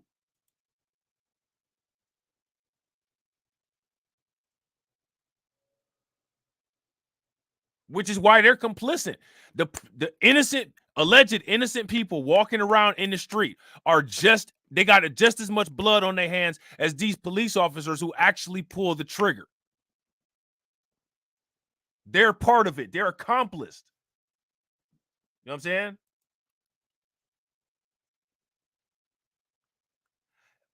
If you tell anybody in the population at large about this, any immigrants, any white people, any coons, they don't have anything for the actual solution of this happening. And the first thing they'll tell you is, what about Chicago?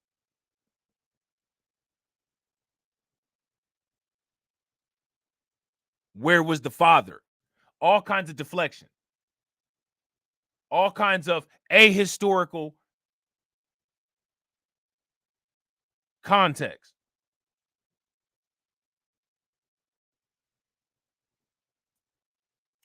And I agree. Reality check virtual radio. Facts, Izzy. This is why we always need to pay 2 for 1.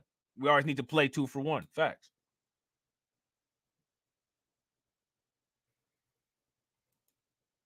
The disclosures to attorneys for Keon Green were in accordance with the December 28 order by federal judge Nathaniel Cousins and were due on Wednesday. Green requested the additional legal discovery as part of a federal civil rights lawsuit filed against the police department and city over Green's being shot and wounded in March of 2022 by former San Jose Police Department officer Mark McNamara.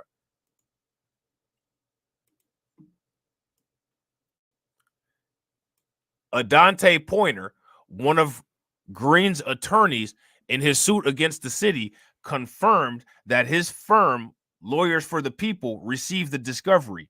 In Cousins' order, the material is narrowed to text messages obtained from the personal cell phone of defendant McNamara that contain a racial slur, word, or reference or statement possibly demonstrating racial bias. Now, remember, these police officers don't need defense attorneys because they have your next door neighbor and they got your coworkers who will say, well, they didn't really mean it. They automatically already got their back. They didn't really mean it. You're the one that's the problem because just because this person said the N-word 5 million times, why did you take it that way? Why did you take it that way?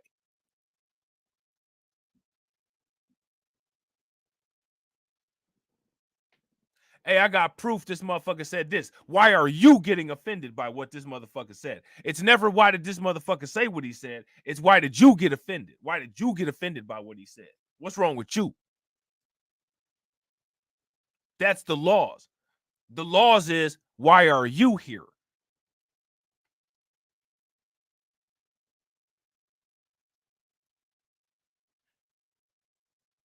One of them could punch you in your head and you not even do nothing back. And the question is still, why were you there? You shouldn't have been in the path of that white person's fist. That's your fault. What's wrong with you?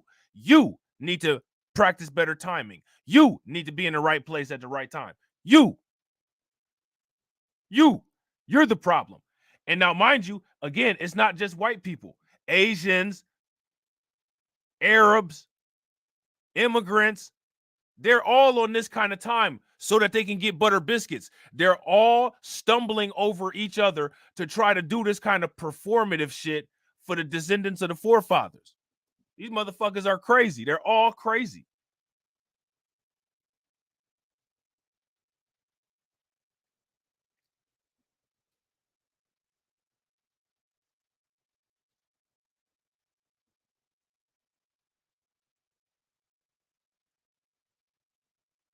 Why were you born? It's your fault you had a birthday. It's your fault that you're alive right here, right now, when this shit happened.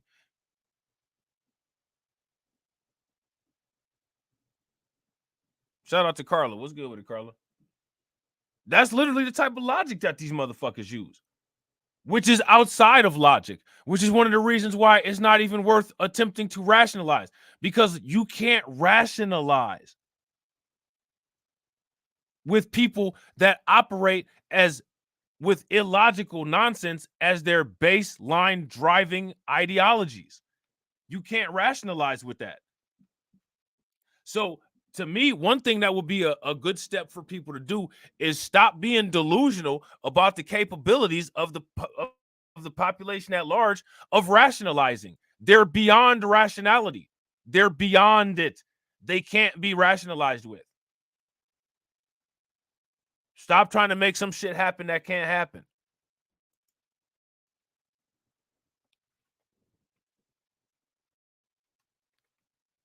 You know what I'm saying? Start trying to make shit happen that can happen.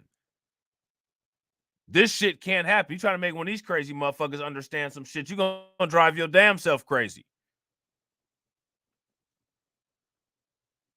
Which is what we see a lot of people doing. A lot of people drive themselves crazy trying to get other people to understand shit. What you need to understand is that these people are only capable of not understanding. So stop trying to make them understand. What you need to do is you understand and then use that information that you got to deal with what you got in front of you. You know what I'm saying? Go and try to have a negotiation with an animal, with a bear or with a tiger or something like that, and see how that shit work out. It's not gonna. And not even for the fact that, you know, oh, a bear is stronger than me. A bear might be stronger than you, but it don't have a brain. Your brain makes you have the ultimate strength. It's just what you do with it. You might not have a physical strength, but the brain that you have gives you the strength to be able to strategize, which can be more strong than physical strength. You know what I'm saying? So you still got an advantage, even if you up against a bear.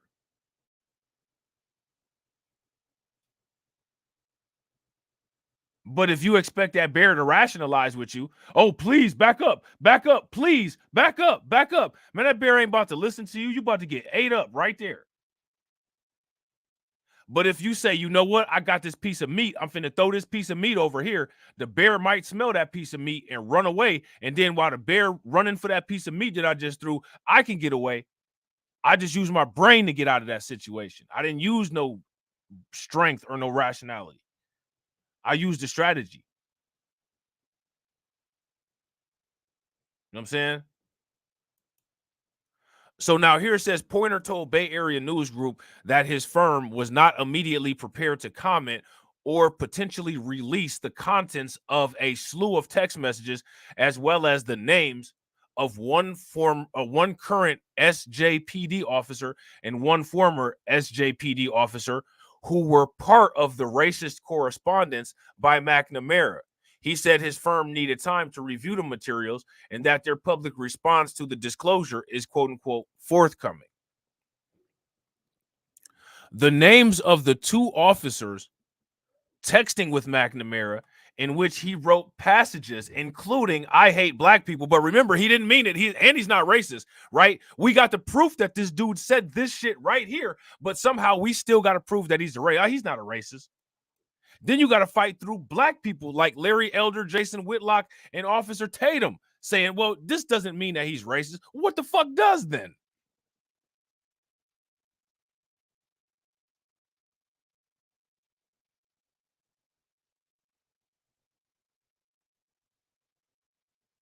This doesn't imply that he's racist.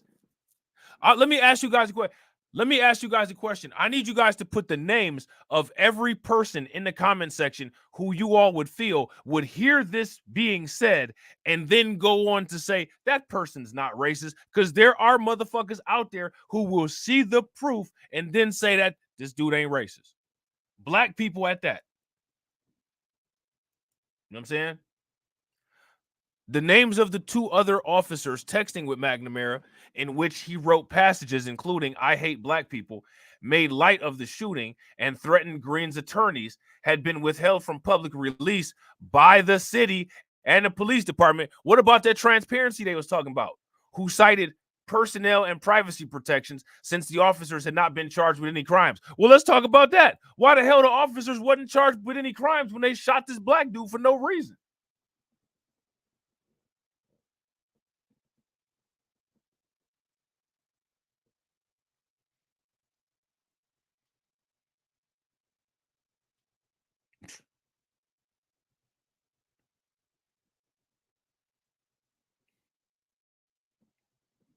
You know what I'm saying?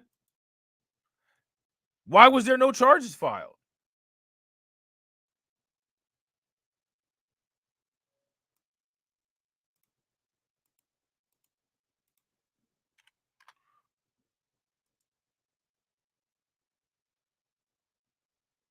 So now notice how, like, when people are always trying to say that this stuff doesn't happen, and shout out to everybody hitting the bots. Appreciate you, John. Appreciate you, Carla. Appreciate you, Denise. If I missed anybody, I apologize. Appreciate y'all for hitting the bots. How come they never ever have any kind of response or any kind of answer to when we present information like this? I've covered, do you guys recall? I've covered this story 3 times with all the different developments in it.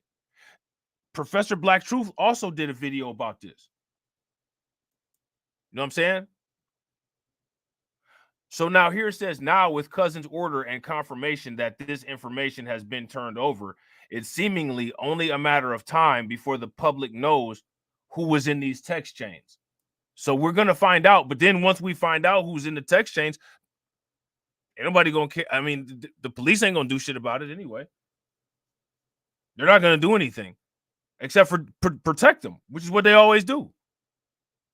Look at this.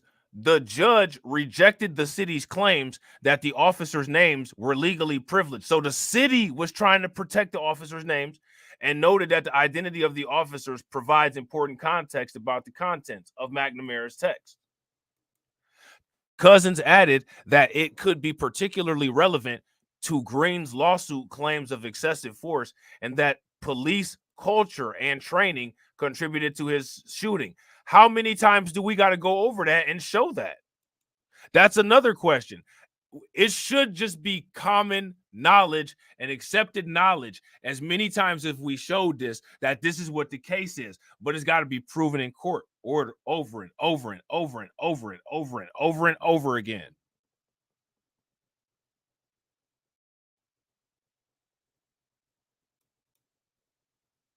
Like, make it make sense.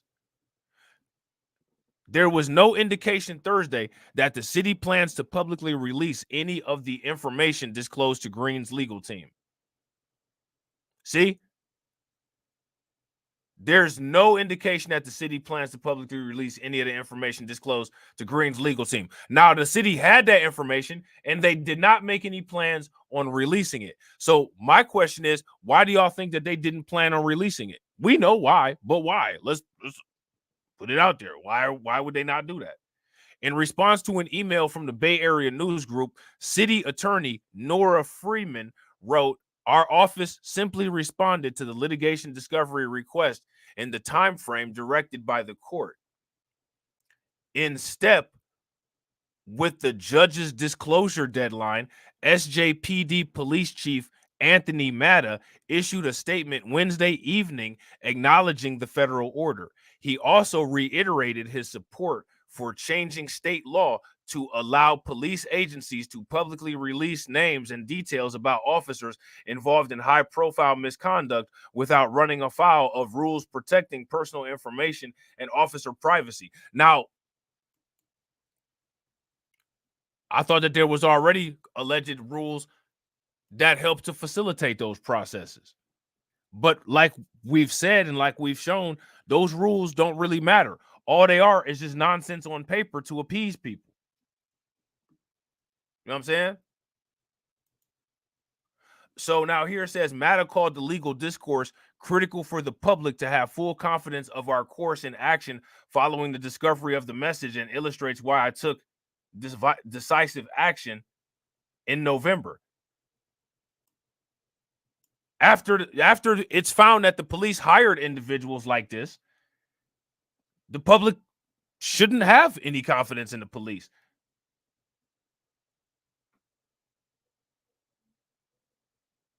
Why would anybody have any confidence in the police? How many? Let me ask, how many of y'all got confidence in the police? If you got confidence in the police, give me a thumbs up. If you don't have any confidence in the police, give me a thumbs down. I don't have any confidence in the police. They're shady. They're criminals. They extort people. They rob people. And they get away with it. They steal evidence out the evidence room and sell it and use it to fund their children's college. You know what I'm saying? I don't trust the damn police.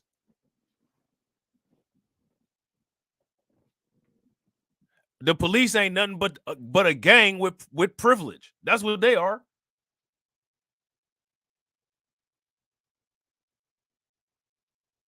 They're just a gang that doesn't have to follow the rules that the other gangs have to follow. You got all these other gangs, the Bloods, the Crips, Vice Lords, the Folks, you know what I'm saying? The GDs, you know what I'm saying? All these different gangs, Norteños, Serranos, you know what I'm saying? Bulldogs, Florencia Firestone, motorcycle gangs, you know what I'm saying? Hells Angels and shit, outlaws, banditos. Then you got the police that don't have to follow no rules. Don't have to follow no rules. They do all the criminal degenerate shit and all the exact same shit that all them gangs that I just listed do, except for the police don't have to follow no rules. And they have the ability to lock up the other gangs.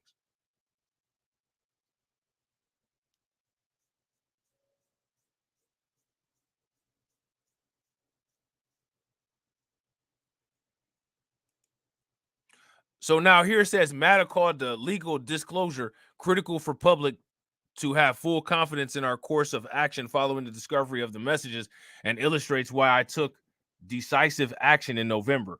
On November 3rd, the police department announced that 2 days earlier, McNamara resigned after being confronted with racist text messages that surfaced during an unrelated criminal investigation into him by internal affairs detectives. That investigation did not yield any charges. Yet this dude still, look, all of these pieces of evidence that come out about this dude and still no charges. And then he messed around and quit on his own.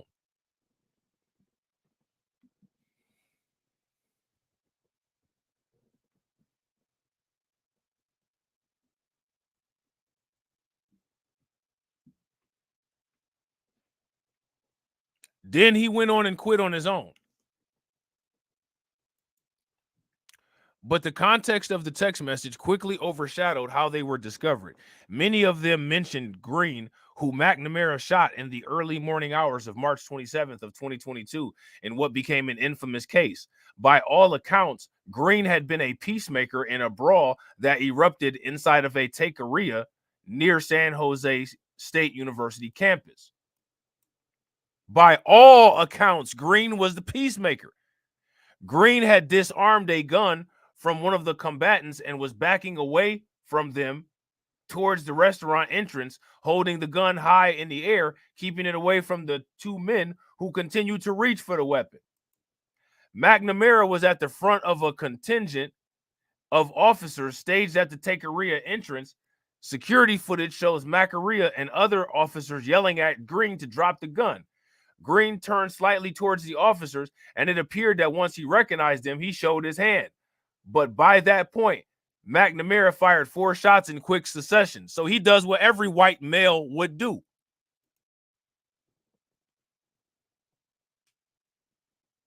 Shout out to Anna. What's good with it, Anna? Shot his ass up.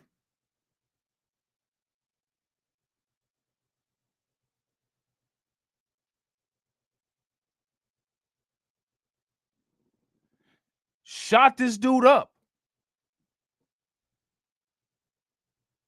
This dude was the peacemaker. You know what I'm saying? By all accounts, it's not in question. Green had been the peacemaker in a brawl. that erupted inside a taqueria near the San Jose State University campus. Green had disarmed a gun from one of the combatants and was backing away from them towards the restaurant entrance, holding the gun high in the air, keeping it away from the two men who continued to reach for their weapon. McNamara was at the front of a contingent of officers staged at the taqueria entrance. Security footage shows McNamara and other officers yelling at Green to drop the gun.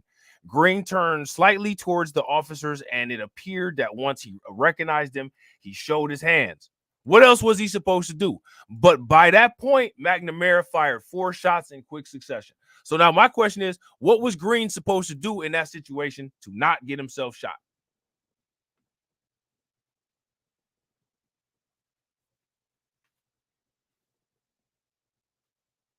Now,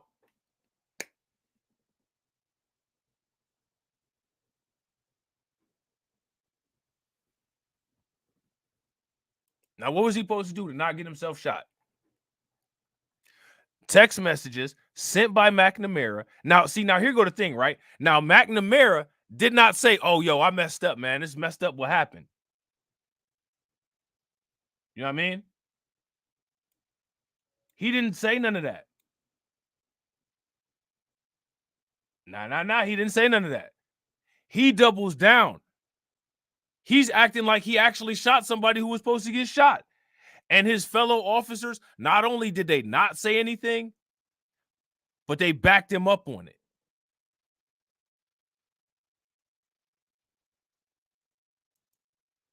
Text messages sent by McNamara in the aftermath of that shooting exhibited a callousness toward the shooting of Green, a former McClain's high school football star trying to find a professional spot in the sport.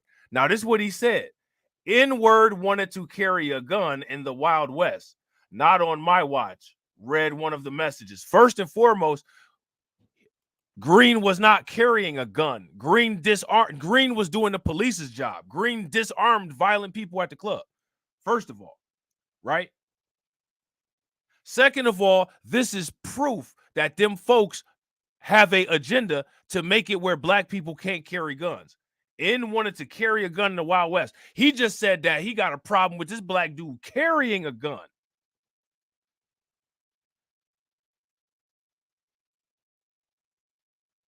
Lockout, blockout. Not on my watch. What are you watching for?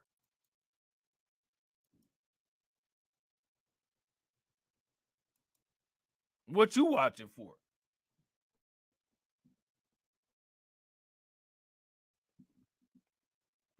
Now, let me ask y'all this. How many news outlets have you all heard address this?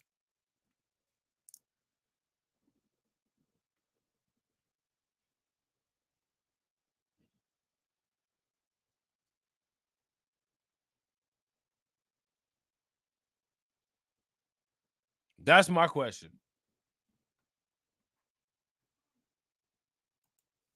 So now here it says other texts seem to coincide with his depositions in the civil lawsuit filed by Green. They should all be bowing to me. Look at this. I want y'all to hear this shit. Now, remember, they be saying that they don't say this stuff, right? But then when you actually get private text messages, that's literally all they do is say this stuff. Other texts seem to coincide with his depositions in the civil lawsuit filed by Green. They should all be bowing to me and bringing me gifts. I saved a fellow N-word by making him rich as F. Otherwise, he would have lived a life of poverty and crime. Let me ask y'all a question. According to this individual here, all of the N-words in the comment section, how many of y'all live a life of poverty and crime?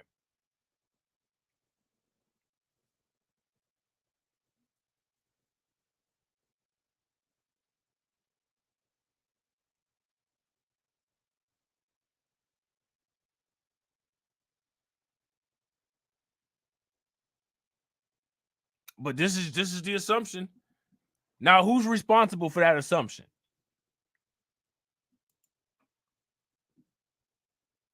Because certain people push that lie all the time as if it's true.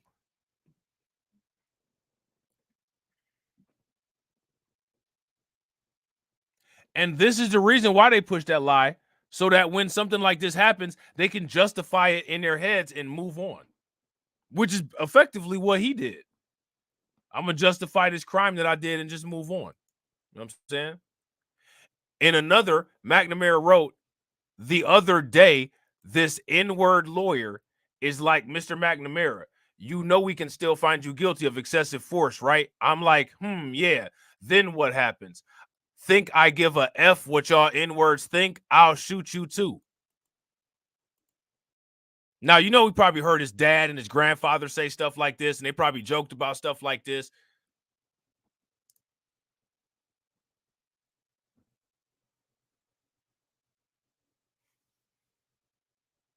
Facts. Exactly, John. We gotta deal with John's question. Facts. Why is Fox News not going over this story and put these texts on the screen? Well, we know why. Facts. Because according to Fox News, this this right here is the same as the Tooth Fairy. This is science. This is fiction. This doesn't happen. There's nobody that thinks like this. This is all made up. This is us. Remember, we're crazy.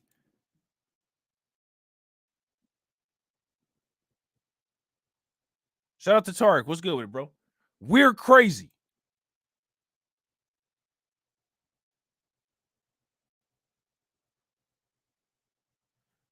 As long as you fully understand that we are all crazy, that's what we got. And we got we got 77 likes. If let everybody smash that like button and let's get to that 100.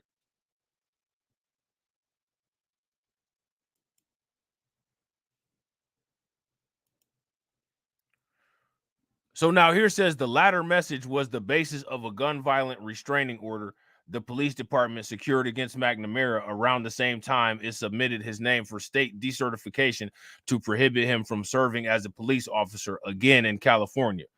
The restraining order, which was among the terms of McNamara's resignation, barred him from possessing 10 rifles, 4 shotguns, and 4 pistols he kept in his home until late May. So he had all kind of illegal this police officer had all kind of illegal firearms. So remember, you know, he was about making sure that N-word didn't have no guns, but this dude actually had a legal reason to not be allowed to have guns, and he had all these damn guns. So now here it says other fallout was mentioned in Matta's statement Wednesday when he said the former SJPD officer who participated in McNamara's texts was severed from his out-of-state police job after that unnamed agency was informed of his involvement in the scandal. As for the current SJPD officer who texted with McNamara, Matta said that is an internal investigation and is ongoing and is subject to legal rules of limited information release and requires a more traditional course of time to ensure we complete a thorough administrative investigation. All right. So there's going to be more that comes out about this. And when more of it comes out, you know what I'm saying? We'll definitely be checking it out. We'll definitely be checking it out. You know what I'm saying? So shout out to everybody that came through.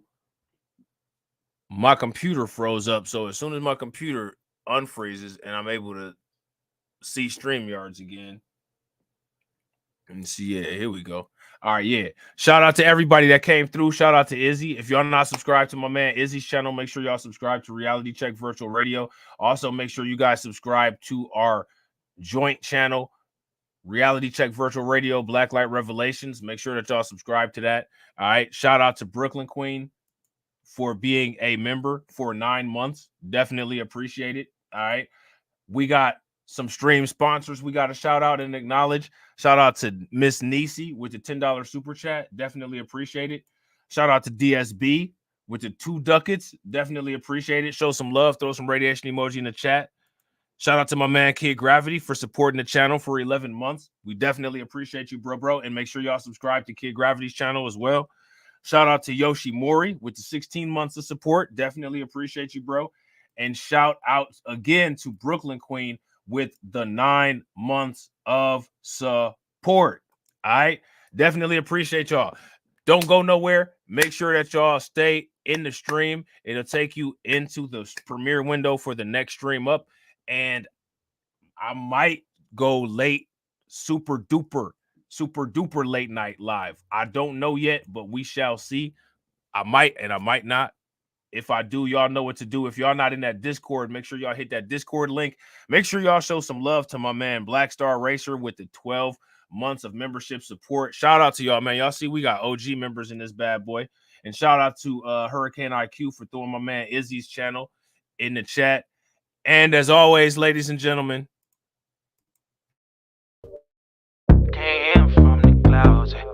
Y'all niggas funny. Yeah. I fuck about $1 million, I keep it a trend, resilient, they energy off. My image is got reaching deep in the pot, I got features of people like Lawz.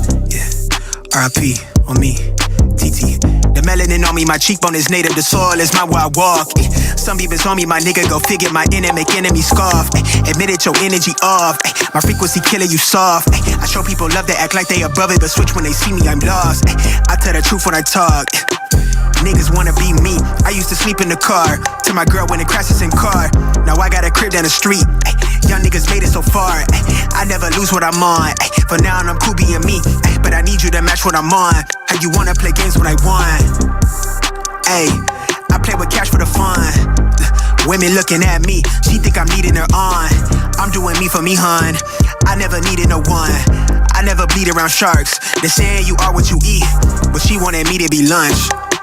God body from the turf, my hair in the breeze. Bitch, I'm Farrakhan, keep the peace, I look out for me. Yeah, fuck about what they say, I can't hear them from the clouds. Ay. I don't talk too much, but these diamonds talking loud. Ay. And I'm turning heads, got these bitches going out. Ay. Fuck about what they say, what they say, what they say. I can't hear them from the clouds. Ay. Diamonds so vibe, always down to slide. I've been real from the jump start, it's just part of my design. I've been self-made, you know the bills paid, I'm finna spark to self-prescribe. You want a real one, well I'm the real thing, I'm running rampant through a mind. Ayy, yeah, I never lose what I'm on. I'm always cool with being me, they never match what I'm on. I play with cash for the fun. God body from the turf, my hair in the breeze.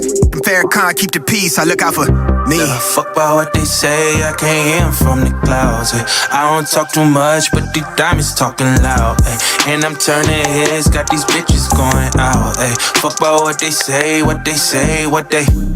Fuck about what they say, I can't hear them from the clouds. Ay. I'm way up, nothing less than, and I'ma stay up. Can't hear them from the clouds. Ay. God, please save him for me. Protect his peace, no matter what.